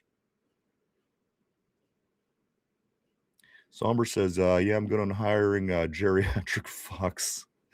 Yinzer Joe says, I think Tallman is going to sit back free. And I think that he should. In my opinion, thing is, I like him as a person, and I want him to enjoy his life a little bit. Obviously, it's not going to be so. That's not the thing. Don't come here. I don't want you coming back. That's not the fact of the matter is we know what's going on. I would like to see Coach just kind of decompress a little bit. I'm just saying, because he is a good guy, and I do like the guy. So at the end of the day, I'm hoping that MT does take at least a year off to just to kind of let it off a little bit. That's all. Come back in the future and do what you got to do, man. Let's see right here. I think Tallman is going to sit back for a year and watch Steeler Nation go crazy with what they get out of the season, and then Tallman returns after a year off. LOL. I don't know if it's going to get to that point, but that thought crossed my mind. It certainly did cross my mind at one point.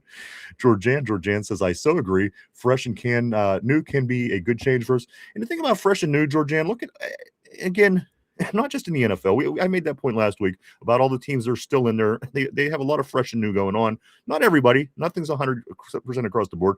But just in general, look at hockey. If you are a Penguins fan, every damn team that's won a Stanley Cup has been off the back of a new coach. Obviously, Mike Sullivan doing 2 of them.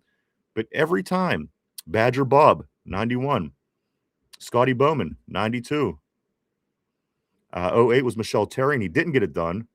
Bausma, 09, 16, Mike Sullivan, and then again 16 or 17 Sullivan. So every time there's a new energy. And if you do it right, players buy into it, and I think good things come from it. Again, the Pittsburgh Penguins, every Stanley Cup came off of a new hire at that coaching position. So again, I agree with that. I do. There's an energy, There's something that a new person does bring that certainly goes a long way. Ty, thank you, bro. No, you were the GOAT, my man. Ty on the board, always the GOAT. TC says, sure was. Also, Jamal says, I say, cut everyone, find Keanu Reeves and replacements and ball out with those guys. I love it. M Sparks says, hells no, boy. Tomlin got, one-way Greyhound ticket out of town, non-refundable. Tyrone says, yes, sir. We're going to do it, man. we're gonna have a blast again. If you're making your way down, if you're not from the area, you're coming into the city, you're coming from out of town, out of the state, and you are involved on the show here, let us know. We're all going to get together. We're going to make it happen on draft day again, guys, right here in Pittsburgh, Pennsylvania. It's going to be a blast. It's going to be, again, what a huge, huge off season for the Steelers. So much going on. You don't want to blink because you will miss something, guys. This is going to be one of the most eventful off seasons in Pittsburgh Steelers history. I'm calling it now. M Sparks says can't do McCarthy, although he is a homeboy. Not to mention he should be in the Carnegie Library under prehistoric coaches. Talking about Mike McCarthy, of course. Let me scoot up a little right here. Tyrone says pay JPJ, man. He got. If anybody's earning it, it's JPJ. I agree. Give JPJ the money, man. Just real quick, as I do try to continue on the topic that we're on, what do you guys think about Broderick Jones? They're interesting. They're very interested. Let me see if maybe there's a quote here that I could find here that's Broderick Jones. No, it's just saying they're interested in the 5th-year option for Broderick Jones. Mike, what do you make of the interest in keeping Broderick around? And now again, everybody complained, bitched, moaned that he wasn't able to learn a job. He finally started to get it.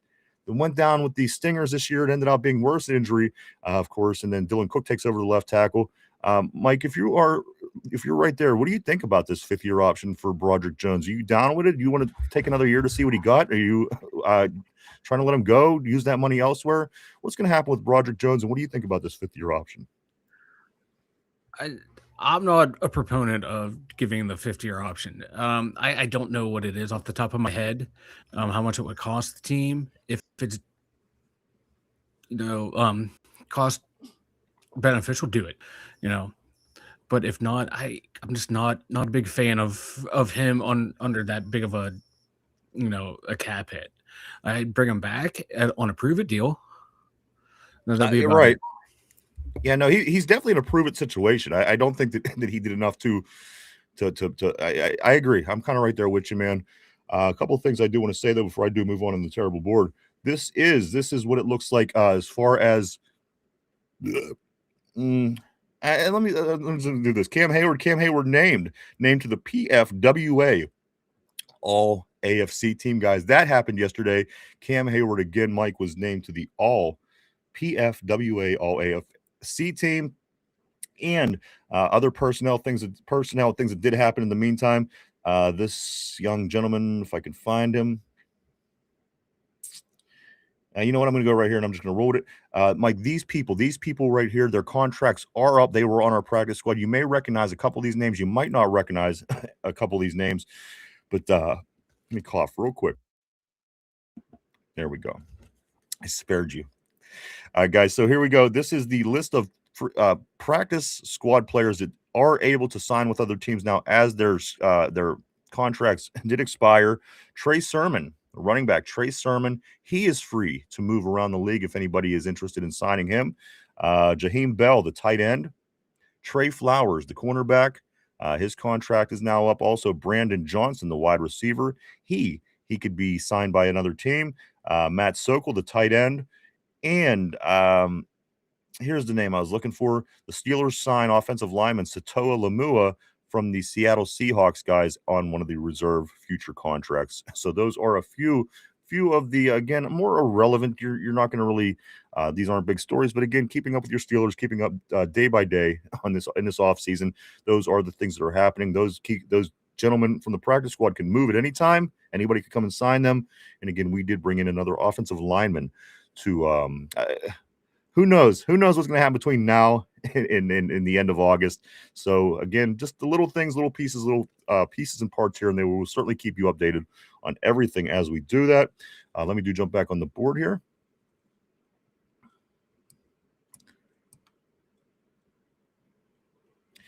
There we go. That was easy.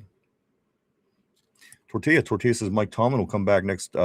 Next, Robert Downey Jr. is coming back to Marvel. There you go. Also, this George Jansen says it's hard living in Ohio when you're a Steeler fan. I can imagine. I truly could. I've certainly known people that's been in that position. It's tough. It's tough. Tyrone says, yeah, it's not too bad. They got nothing to say. Both Ohio teams got no rings. You know that you do. You have that upper hand no matter what conversation you're in, guys. That's always a plus.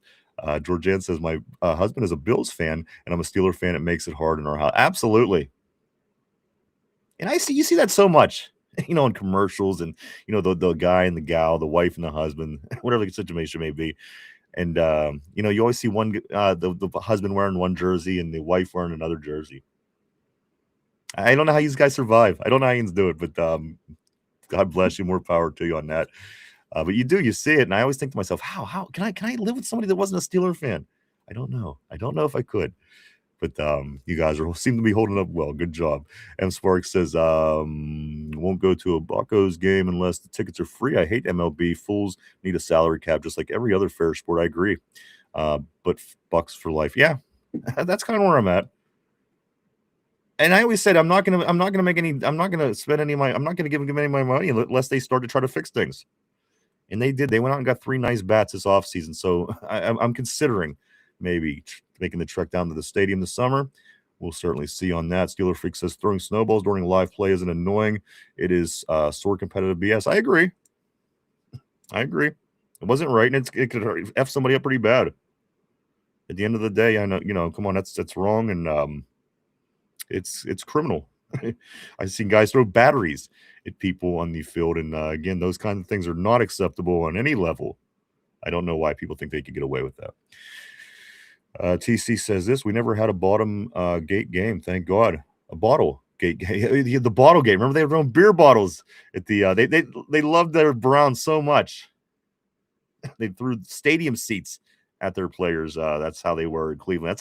That's how great those fans are. You remember that? They took all those seats and they were ripping them out of their spots. And they were chucking them on the field. Man, Jamal says that's why I caught the D-Wash jersey. Dude, I love D-Wash.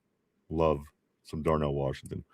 Steeler Freak said Washington had a real human face when that arm snapped. That got his attention. Yeah, I know. How unfortunate, because he had the concussion like 2 weeks prior. Then he had a couple bad penalties when he came back, and then it was when he snapped his arm. I'm ready for a full healthy D-Wash, man. That's my dude. Somber says I want to draft Michael Trigg, the Baylor tight end. That is if we lose a tight end in the breakup, which is likely. TC says Brown's best game was the bottle gate. Remember, they literally changed the bottles from glass to plastic because Browns fans are so stupid. They literally changed. Beer bottles were never plastic prior to that. It was the stupidity of the Cleveland Browns fans that changed that forever. Changed from glass to plastic beer bottles. Yinzer Justice, I heard that the best woman fans are the Browns. They don't expect a ring. I love it.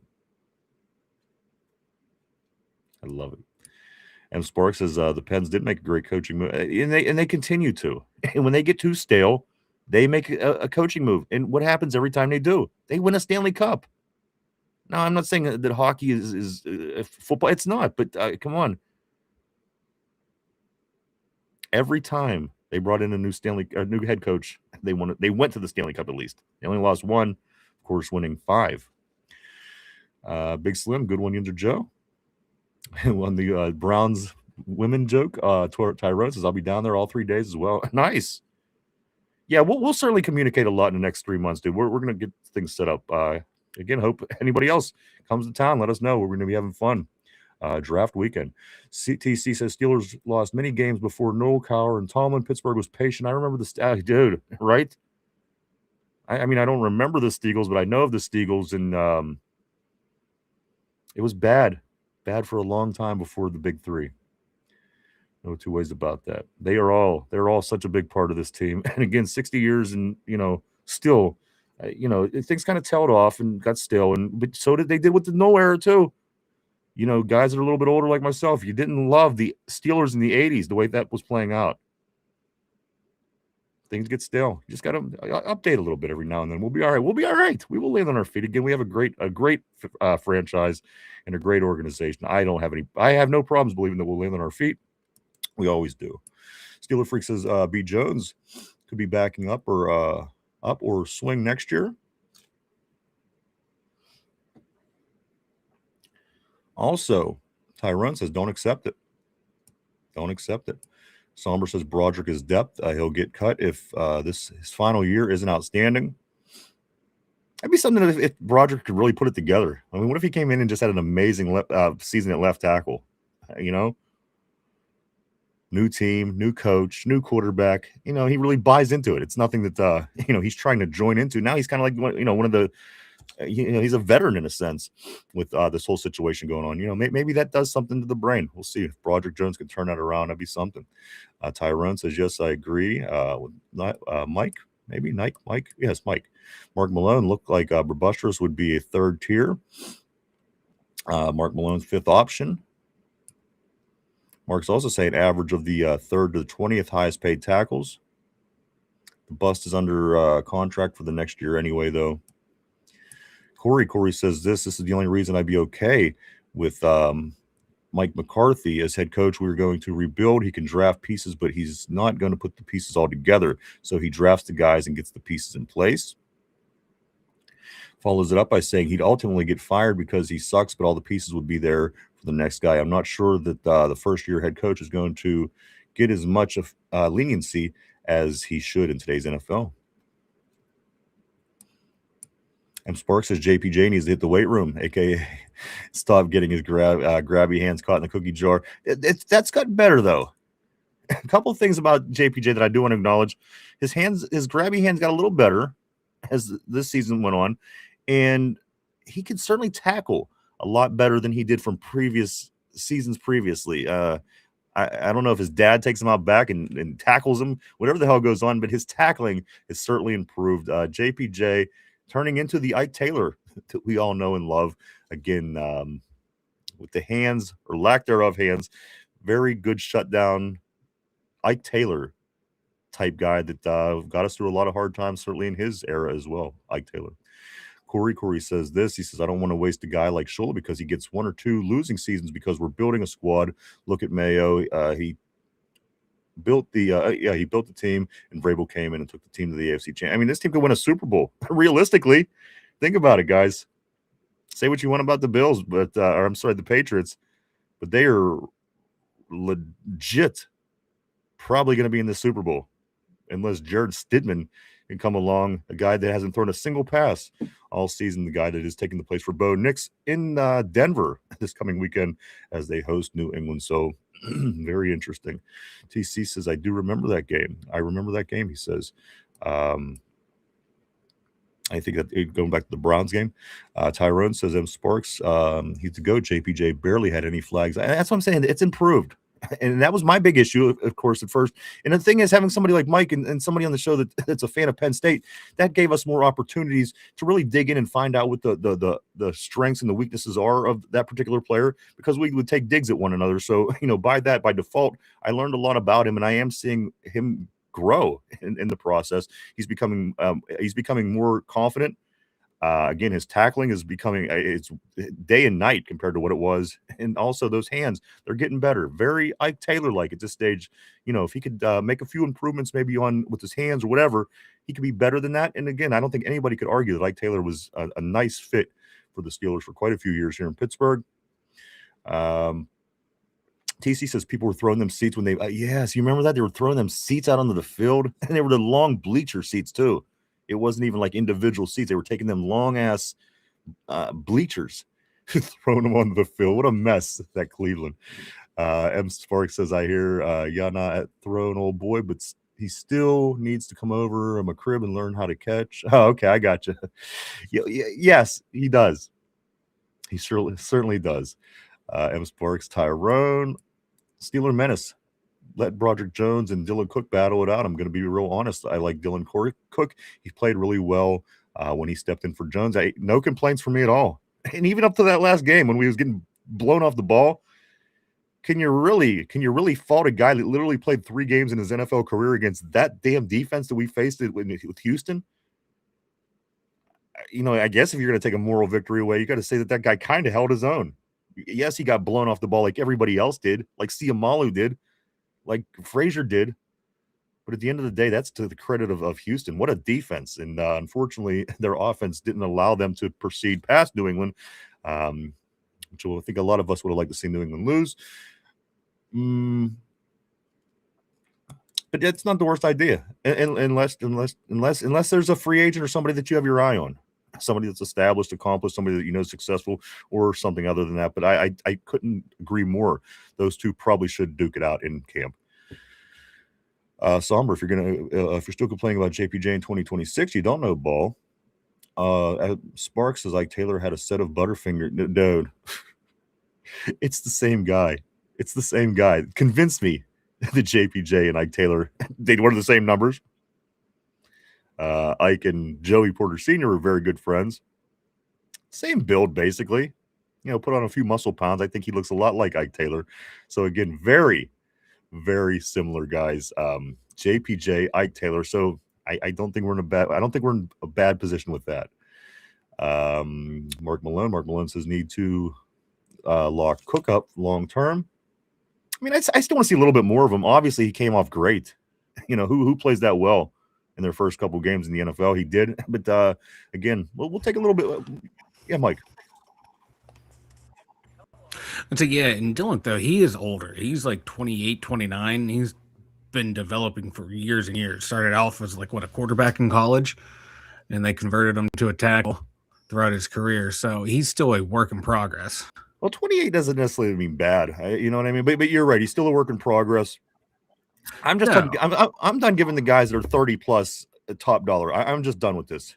It wasn't beneficial to us at all. Again, I caught a little flack on the board yesterday. I kept saying 41. It's roughly 32 million. I do apologize, is what TJ Watt is making every year by not living up to those numbers. 32 million ultimately on a 41 million. I apologize. I do apologize about that, but that is what he made. If you think that he's worth 32 million for what he did last year, I don't. I just don't. Again, that money could have been going elsewhere. Again, it could have went elsewhere. There's a lot of things on our team that certainly could have been improved. Let me go right here. Mark Malone says Fatanu and Malu were ready to get back to the islands during that game. Also, he says the white boys held their own. Corey says this Jags defensive coordinator Anthony Campanale completed his interview for the Baltimore Ravens head coach. Interesting, Corey. Thank you for that information. We did not know. Good one. Steeler Freak says Mark Malone. Thomas, what's up, dude? Thomas SJP. Thomas SJP. Did they hire Danny Smith, guys? Is that new scoop coming through? Thomas is saying that Tampa hired Danny Smith. Of course, we do know that he interviewed with them yesterday. He took his gum out of his mouth long enough for the interview. It's true. I 100%. But no, if that is true, let me know, guys. On the board, Thomas. And I do want to say welcome to the show and thank you. Thomas says Tampa has hired Danny Smith. So if anybody can confirm that, that would be fantastic. TC says we do have Pennsylvania quarterbacks that won. Dude, we have mad quarterbacks that won Super Bowls, dude. You know what I mean? Man, Western PA, people don't even know. They don't even know what comes out of Pittsburgh, man, as far as the talent in Western PA and so forth. Mike. Yeah, Danny Smith hired. All right, there you go. Thank you, Thomas. Greatly appreciative for the scoop.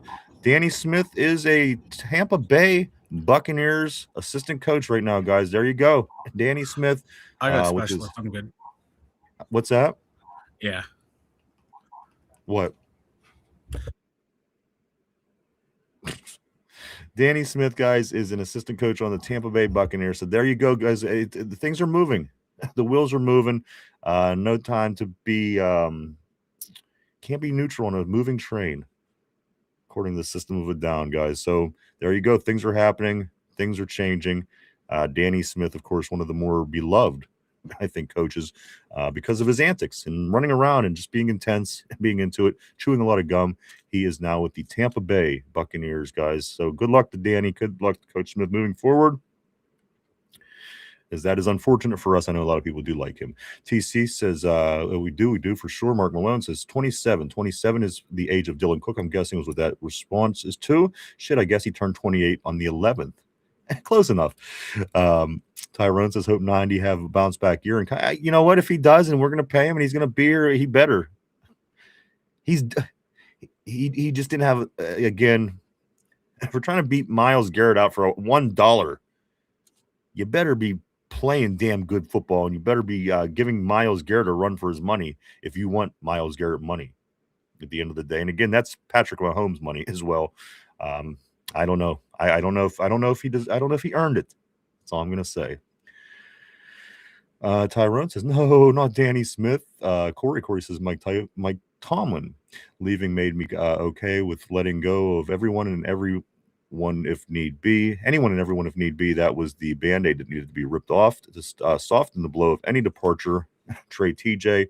Let Hayward walk. Guys, did anybody read? Let me read this to you. Just in case you didn't, this is what was said. I just seen it recently, and I don't know if it came out recently, but these are some of the things that were said by Coach as he was as he was talking to the team and finishing up his time with the Steelers. I just want to read this real quick, the statement that he left. I didn't see it. I never seen it before. So if I could just pull it up here, I'm gonna read it for you. It's nice. Again, guys, it's all Steeler love, baby. It's all Steeler love. We're moving forward. We're going to try to win. If I could just find. Here it is. This is what Tomlin's message to the Steelers was when he stepped down. Mike Tomlin says this. Coach Tomlin, says this. In the business of the NFL, there's consequences for not doing your job. As a professional in this business, you have to live with those consequences. Some of us will be here next year. Some of us won't. Guys, I want you to hear this from me first. I just met with Art Rooney and Omar. I think it's best for the organization for me to step down. It's a very logical statement. And again, yes, he had to say the right things and be professional and everything like this. But, I think we could all agree, the key is to try to, and I'm not saying he didn't try. I'm just saying the lack of success in January, I think, ultimately led us to how things went. And now I hope that we can fix that and continue to move forward. And again, maybe we could all, come together on whoever the next coach may be, and just be more supportive of our team. And we could all support the new guy together. The division has sucked, and I hate it. And I love to see Pittsburgh Steeler Nation be together and be ready for our team. And as we got together last Monday with everybody down on the North Shore, it was a blast to see everybody together. Nobody's complaining about this. Nobody's complaining about that. And it was a blast. Steeler Nation is great, baby. Enjoy it. It could be anything in this world. Why be miserable? I guess I know. Believe me, I know that that's not always an option to not be miserable. But I'm just saying, come on, Steeler Nation, let's do it. Let's move forward together. Let's win this and get to some Super Bowls and enjoy life. F this, man. Right? Come on. Let me move on. Tortilla says we should trade Arthur Smith and Jonnu Smith for KFC. I would trade Arthur Smith for a bucket of chicken. I'd do it right now. I would do it right now. Tyrone says, damn, I'm going to miss him on the sideline. I know. It's going to be weird. With none of these guys around. I mean, come on. It's going to be weird for sure. Steeler Freak says Bazooka headquarters is now moving to Tampa. if they were wise, right? Follows it up by saying, if you motherfuckers played better, my ass wouldn't be in this position. Read between the lines, maybe, right? Tortilla says Texans beat Texans beat the Tomlinisms out of us. That, again, Tortilla is another game ball comment. Somber, he was weighing on that decision since the wild card loss to Baltimore last year. He went out with grace. I like everything that has happened so far, minus Danny Smith. TC says this. He says if Aaron would have time to throw the ball, things would have been different. Absolutely. And the thing is, I mean, Houston's defense is legit. If our defense did what it set out to do, that could have, we could be in a similar situation. Look at what they got going on. Look at our defense. Do they have any overaged, past their prime guys that they're paying gazillion dollars to? No. And they have the number one defense. We're paying $1 bazillion out to our defense, especially to one or two guys, and not getting the results. So, can we learn? Can we learn something about this Houston Texans team? I think you could ultimately learn something from everything that you do in life. And again, you look at Houston's defense and then look at ours. Look at the differences. Find out why one is number one and the other is not, but pay like they should be number one. Just putting it out there. Tyrone says I'd trade Smith for Matt Canada's twin sister.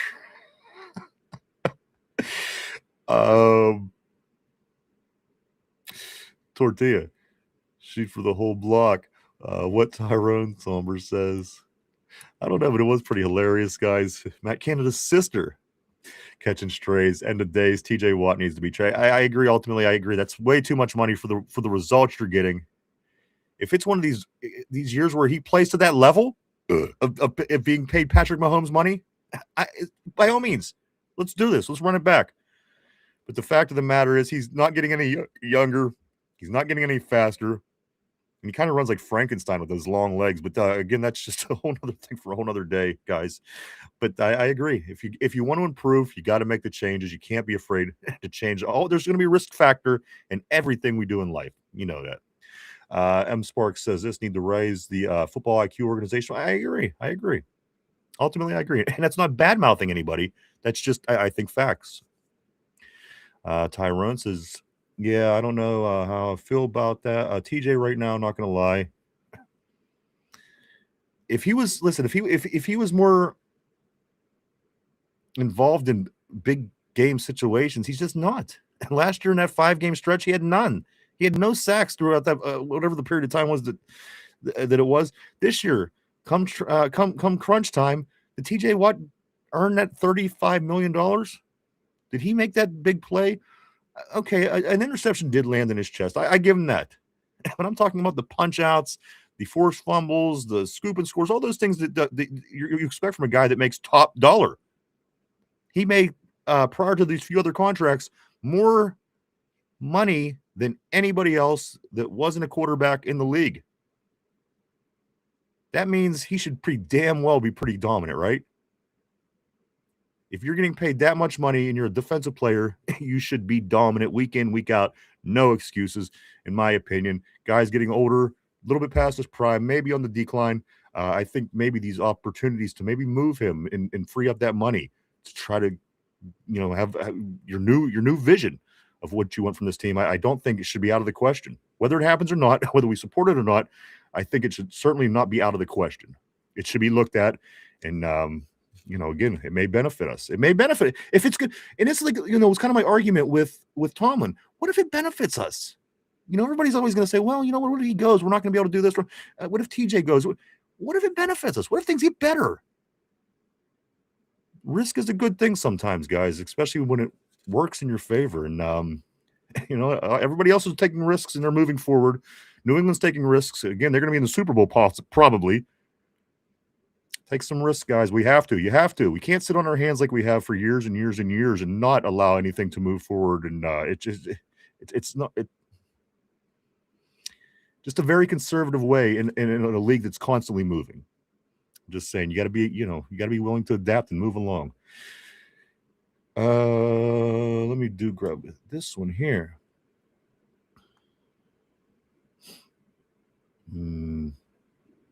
Oh, there it is. Tyrone. I'm sorry. M. Sparks says this. Sparks says, wish old boy Danny well. Absolutely, man. Nothing against him. Corey says this. What gave up when he knew he wasn't beating Garrett? And that's what I don't want him to give up. I don't want him giving up. That's my problem with him.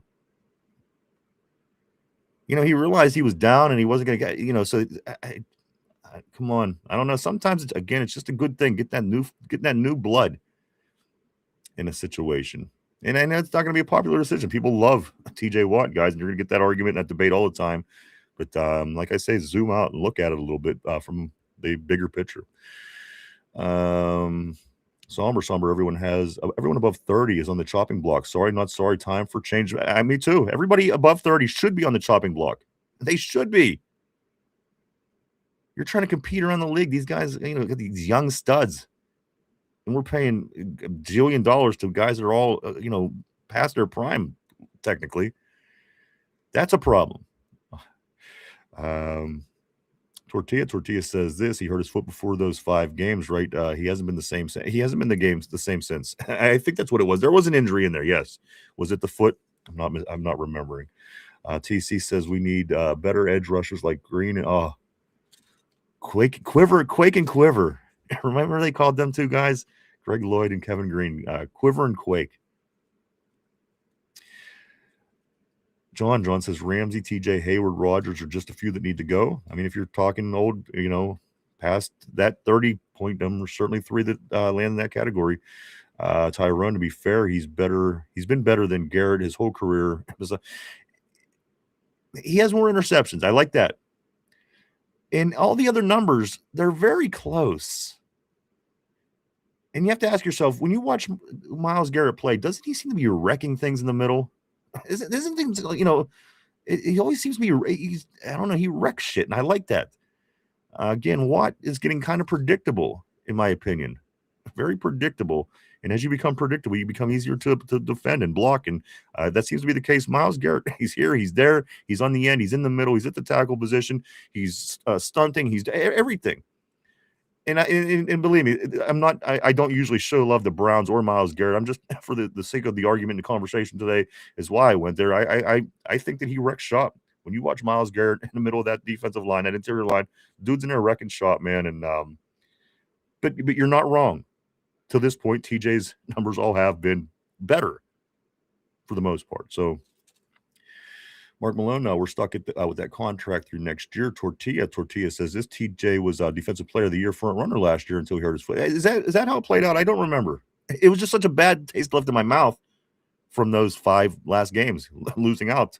And again, very little production when he did play. There's one thing that sticks out to me. Until he hurt his foot and then got paid, he looks like he's too old or doesn't care. That's seems accurate.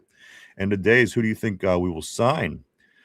Tortilla, we'll get into all that, man. We'll try to figure out who it is we're going to sign. There's a lot of unanswered questions, guys, at this point. And you know what? This will be possibly the biggest Steeler offseason, certainly in my life.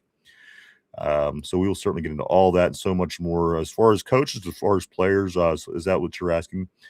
Tortilla says he doesn't turn the edge. He doesn't. It's like he's Frankenstein and he has cinder blocks on his feet with his long strides, and every leg seems so damn. I don't know. Again, I liked him a lot more before TJ. Again, when he was making all those plays, that's why we pay him that's why you pay that guy the big dollars. That's exactly why, to make them plays. And if he doesn't make them, you got to fix it. Whether it's you got to fix it. Go ahead, Mike. TJ Watt for life, Watt haters.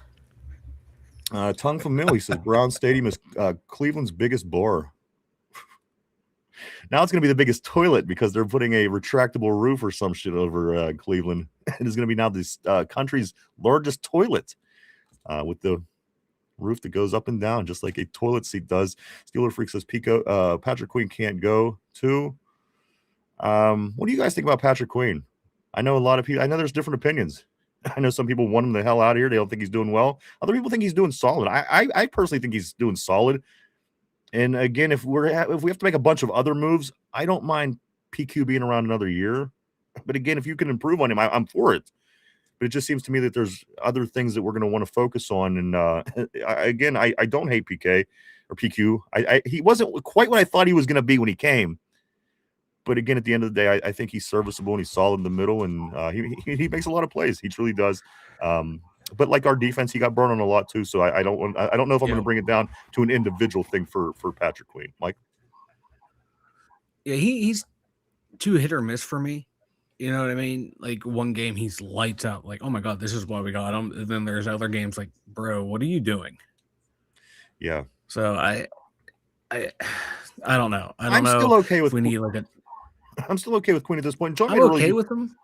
John made a really good point. He said it's easy to and I lost it real quick. What did he say? It's easy to get on middle linebackers. You know what I mean? It's easy to take that person. Yeah. Go ahead. Yeah, because you have to have if that front, eating up blocks, and we saw that when the front was playing well, and PQ's allowed to fly around and do his thing, looks good. He gets guys on him. In the guys on right him, he doesn't have the strength to push through. in the right situations, he certainly excels more than others. I agree. Maybe like a system quarterback, as you would call it, on the other side of the ball. Let me move forward. M Spark says this: Namafo, you left because we was fans. Finally called his full ass out. Somber said and forced fumbles. Tyrone says we're gonna be. I agree. I think we're gonna be fine. I think we're gonna be fine. Tyrone says cut PQ. Cut FS. What about Duggar?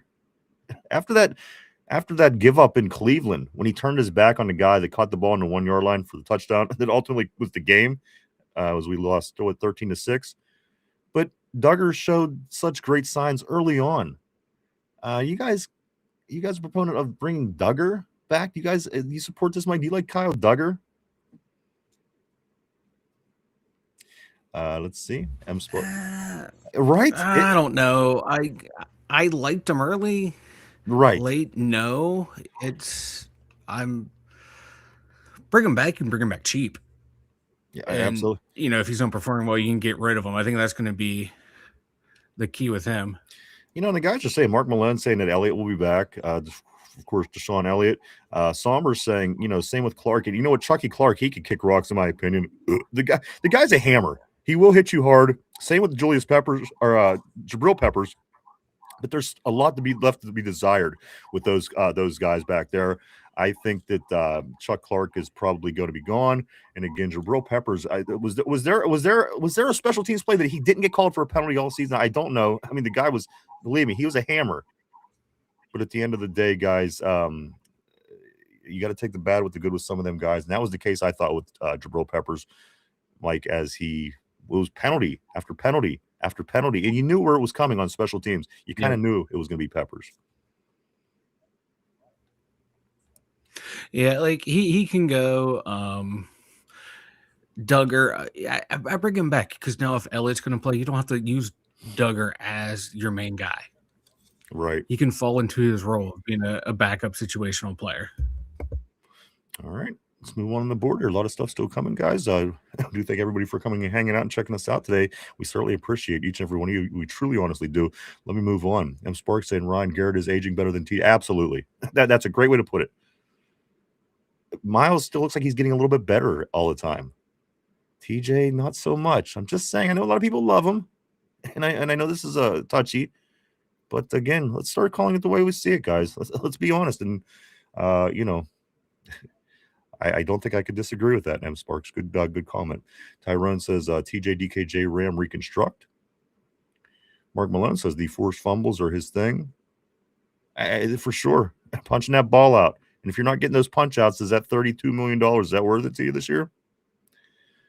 Mark Malone, Queen is okay. It's easy to bitch. But there it is. That's what Mark said. It was Mark. Mark says Queen is okay. It's easy to bitch about middle linebackers. I agree. Tyrone says PQ is a bum. Also, we're going to go right here to M Sparks. He says Patrick Queen plays like a queen. Big, dumb, always looking like a deer in the headlights. Low football IQ with my green dot.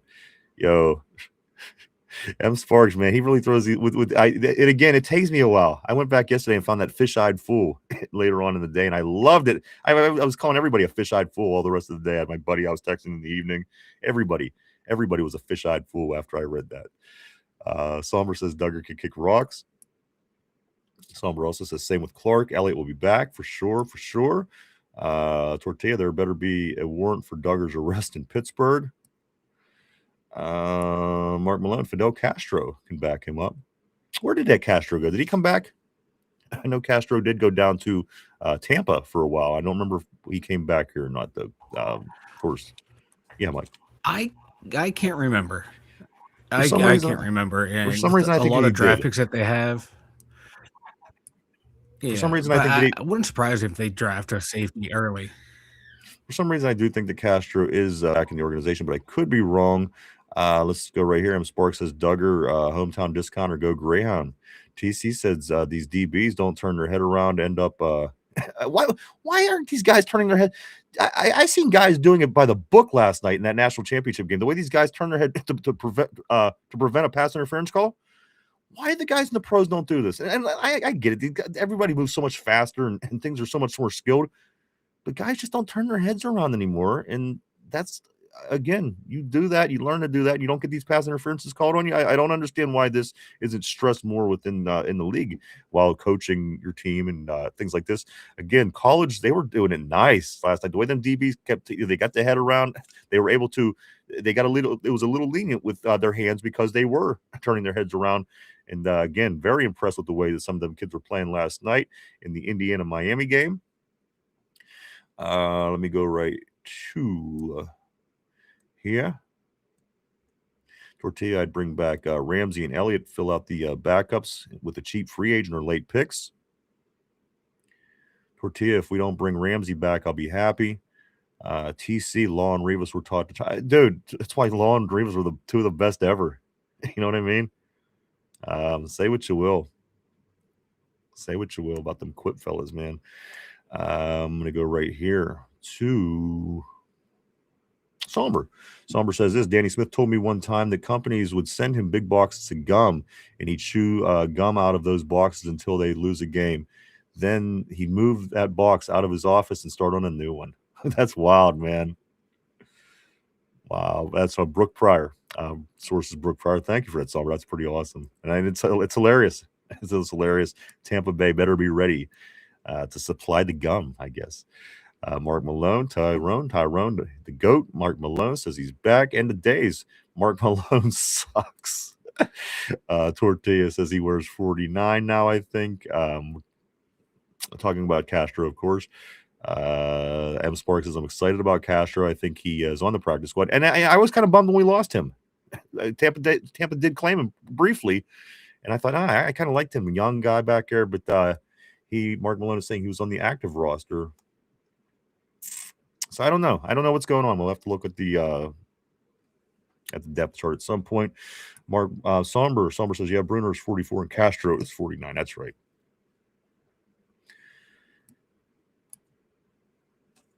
M. Sparks says, I don't understand it either. My coach taught me in Pop Warner when I was 8. Exactly. 8 years old, freaked out and got my first pass interference call. If you turn around, you will have mega intercept. Dude. And again, I get sometimes it's not possible. Sometimes the play is moving so fast, and if you take your eye off, it can totally. But as often as it happens, I don't understand why the defenders in the league, in the NFL, at the highest level of pro football, don't do that a little bit better. Again, those kids in college, I was very impressed last night. That was a hell of a game. A lot of talent on both those two teams. And again, good luck to both of those, all those players. A lot of them we'll be seeing here in the future in the NFL. No two ways about that. Corey says PQ needs to stay. Every over 30 outside of Ramsey, they can all go. Guys, it is that time of the show. Mike, why don't you tell everybody about the website?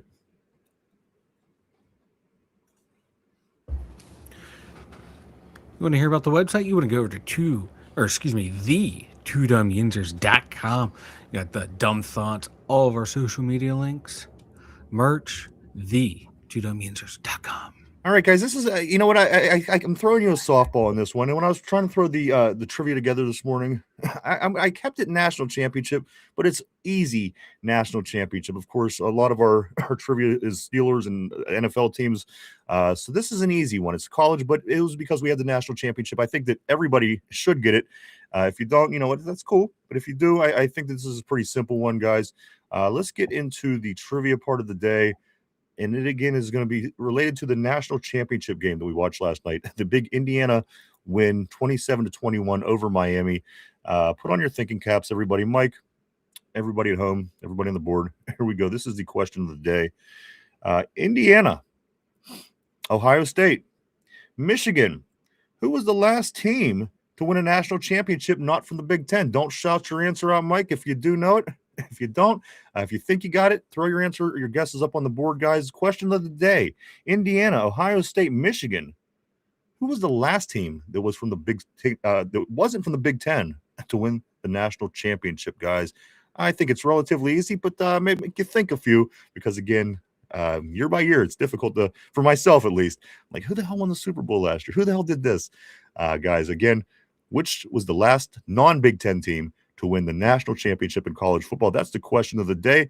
Take a minute to think that over. We're live 5 days a week right here, Monday through Friday, 11:30 a.m. to roughly 2:30 p.m. every day right here on the tube. On tube. On the tube. There it is. TC said Michael Irvin should have stayed home. I liked seeing Mike down there. He has a lot of energy. It was really cool seeing him, I thought. Tyrone says PQ can go. He can't tackle cover. Somber says give Peyton the dot. Let me move down a little bit right here. He doesn't need to stay healthy. This linebacker class is pretty good into a third round. He's easily replaceable for that contract. Okay. Somber on that one. Let me get back up here. I'm seeing some guesses. Clemson is a guess by Corey. Of course, the question is, who's the last non-Big Ten team that was able to win the national championship, guys? The last three: Indiana, Ohio State, Michigan, Penn State. No Penn State. Guys, do throw your answers up on the board. I'm seeing Georgia. I'm seeing Clemson. Easy. Tyrone saying Georgia went back-to-back. Following that up by saying Rashard Mendenhall. M. Sparks is saying Georgia. TC also saying Georgia, guys. Take another minute to think about your answer. If you know it, throw it up on the board. Question of the day: who was the last non-Big Ten team to win the national championship? Of course, Indiana wins it last night. Ohio State last year. Michigan the year before. Boy, has time flown, to be honest with you, guys. But take a guess. Throw it up there if you think you know it. Georgia. I'm seeing Clemson. A few different answers on the board. Do throw it up there. In the meantime, I do want to say this: as you are getting ready to head into championship weekend, guys, a lot of football still. The most meaningful games to this point, the winners of these two games coming up Sunday will be heading to the Super Bowl 60, 2 weeks from that point, guys. Tortilla saying Aliquippa. They could probably do it. Stop by Giant Eagle, now available at Giant Eagle. Duquesne Pilsner, guys. Get your drink on. Giant Eagle is now carrying it. As a matter of fact, all over the place, they're spreading down to Texas. I just seen that it had recently been expanding into Texas. That is the Duquesne Pilsner availability, guys. Everybody at Duquesne, or the guys at Duquesne Pilsner, go out of their way to make sure they include us in their promotions, and we appreciate it greatly. I want to give them a big thank you. And if you don't drink, maybe just stop by their social media, hit the like or follow button. I'm sure they'll appreciate that greatly. But I'm going to have myself, as we always have here in the studio, Duquesne Pilsner for the big games on Sunday. Guys, it is as it is made right here in Pittsburgh, and it says on the can, grab a Duke. Grab a Duke. Grab a Duke. I'm seeing Alabama. Aliquippa. Question of the day: who was the last non-Big Ten team to win the national championship? Indiana, Ohio State, Michigan. Who was before that? TC. Quips will be back. Absolutely. Quips are never not back. And this was supposed to be a weak season for us, a down year for us. And look how that played out. Quip's gonna be fine, baby. No worries on that. No worries on that at all. All right, guys, here we go. Last team that was not a Big Ten team to win a national championship. Mike, do any of these answers on the board stick out to you, or is there something else that you're thinking, Mike? Who was the last college team to win that was not a Big Ten football team? Mike, who do you think? I'm going with Georgia. Carson Beck. All right. Is that your final answer? Oh, it's a very nice connection. Mike, is that your final answer? Final answer. All right, guys, let me go ahead and lock Mike in. Mike's locked in. Of course, quite a few Georgias on the board as well. Question of the day: who was the last team that was not a Big Ten team to win a national championship? Of course, Indiana, Ohio State, and Michigan just won back-to-back for the Big Ten. Mike is saying Georgia. Majority of the people on the board are saying Georgia, and that, of course, is the correct answer. Georgia did win back-to-back. Your last 5 national championships. There you go. 2 Georgias, Michigan, Ohio State, and Indiana. I like the playoff system in college. I hope it continues to do well and thrive. I've been calling for this playoff system for a long time. I think it's making college football that much better. A few things before we do get ready to start wrapping the show up for today is this 2018 class of quarterbacks. 2018 class of quarterbacks included Baker Mayfield, Josh Allen, and Lamar Jackson. Who's going to be the first to make the Super Bowl? Possibly Sam Darnold. That's right. Out of the 2018 quarterback class, draft class, Baker Mayfield, as good as he's been, no Super Bowl. Josh Allen, multiple-time MVP Lamar, none of them. Sam Darnold, the quarterback, if he could become the first quarterback from that class to go to the Super Bowl, would be something. And considering, again, just those three other names alone in that particular draft. So I like Sam Darnold. I'm a Sam Darnold guy. I'm behind him. I'm supporting him. I think Seattle's going to make a nice run here. And if they do, that helps us get talking to these Rams coaches a little bit quicker as well. So Seattle is my team from the NFC this year. And I don't by any means want to see New England do it, but I think that they're going to beat Denver. I don't know if Stidman, who hasn't thrown a pass all season, can beat New England. That's a big bill to fill. Because, again, beating New England will be tough with your starter. Imagine getting a guy caught up who has not thrown a pass all season. So I'm saying Seattle, New England. It's my Marshawn Lynch revenge game. I'm saying Seattle wins it this time. But we will see how that plays out. A few other things. What else do we have here? A few other things, guys. All right, one more thing. How about this? Jimmy Garoppolo, seven championship games he's been involved in, whether it been behind Tom Brady, whether it been in San Francisco. Jimmy Garoppolo, I think this is kind of mind-blowing. Jimmy Garoppolo, 7 championship games he's been in, AFC or NFC. Dak Prescott, none. I just had to take my shot at Dak because, again, he's another one of these MVP type guys. They always say, Mike. Yeah. Mike. That's just wild about Jimmy G. Jimmy G, and 7 of them. Comical. Dak Prescott and 0. So there you go. Do what you want with that. TC says, too many divas on my... Yeah, for sure. M. Sparks says, none Rams going to beat him. Darnold going to fold again. Yella in big games. All you got to do is pressure him. You know what? It's going to be interesting. It's going to be interesting because that defense certainly is strong enough to do a lot in their own right. Should be 2 great games this weekend with the exception of Denver not having their starting quarterback. I think that is unfortunate. I don't like Denver. I just think for what it is and the position in the championship game, it sucks not having your guy. I'm giving my edge to New England, which I hate to do, but that's just where I'm at right now. What else? All right, guys, it is that time. Unfortunately, today flew as we were wrapping up episode 893 again next week. Next week, we'll be breaking into season 9. And then looking in about July, at some point, we're hitting the 5-year mark, and we'll be hitting the 1,000th episode, guys. I want to say thank you so much to everybody for all your support coming and keeping this thing going. You guys are what is doing that. I want to say thank you to everybody for coming and hanging out and checking us out. We certainly do appreciate each and every one of you. We couldn't do this without you. I want to say thank you, everybody on the board. You guys always keep things interesting here on the show. Always, you are the lifeblood of the show, and I always say that, and I always mean it. Also, anybody that it's at home, maybe watching on TV, maybe something in your ears listening to us, maybe you're at work, whatever the case may be, guys. Thank you to you guys are the best. You're the goats, as we always say. We always do say that. What else do I got here? A few things before we do get ready to wrap up. I do want to say, if you haven't had a chance, go check out our social media. We're all over the internet. You can go to Facebook. You could go to X, formerly known as Twitter, Instagram, Threads, and even TikTok. Swing over, hit the follow button, and keep up with what's up with the 2 Dum Yinzers on a day-to-day basis. And finally, if you haven't had a chance yet, do hit that like button down below. Hit the sub, share, comment even. Whatever you'd like. It all helps in the algorithm, and we appreciate it all. Thank you so much. Mike, anything before we do get ready to wrap things up for today? It'd be that time. It's truly unbelievable that it is that time already. No, I got nothing, man. That was a great show, man. It was fun. I can't wait to figure out who's going to be our new head coach. It's all going to be big news from here, brother. Yeah, it's exciting times, man. Absolutely. So we do hope that everyone does stick around and keeps coming to hang out because, again, everything that's happening, we're going to be right on top of it and talking in depth and just trying to figure this out just like everybody else is, guys, as the Steelers do try to rebound, land on their feet, and get ready for the 2026 season.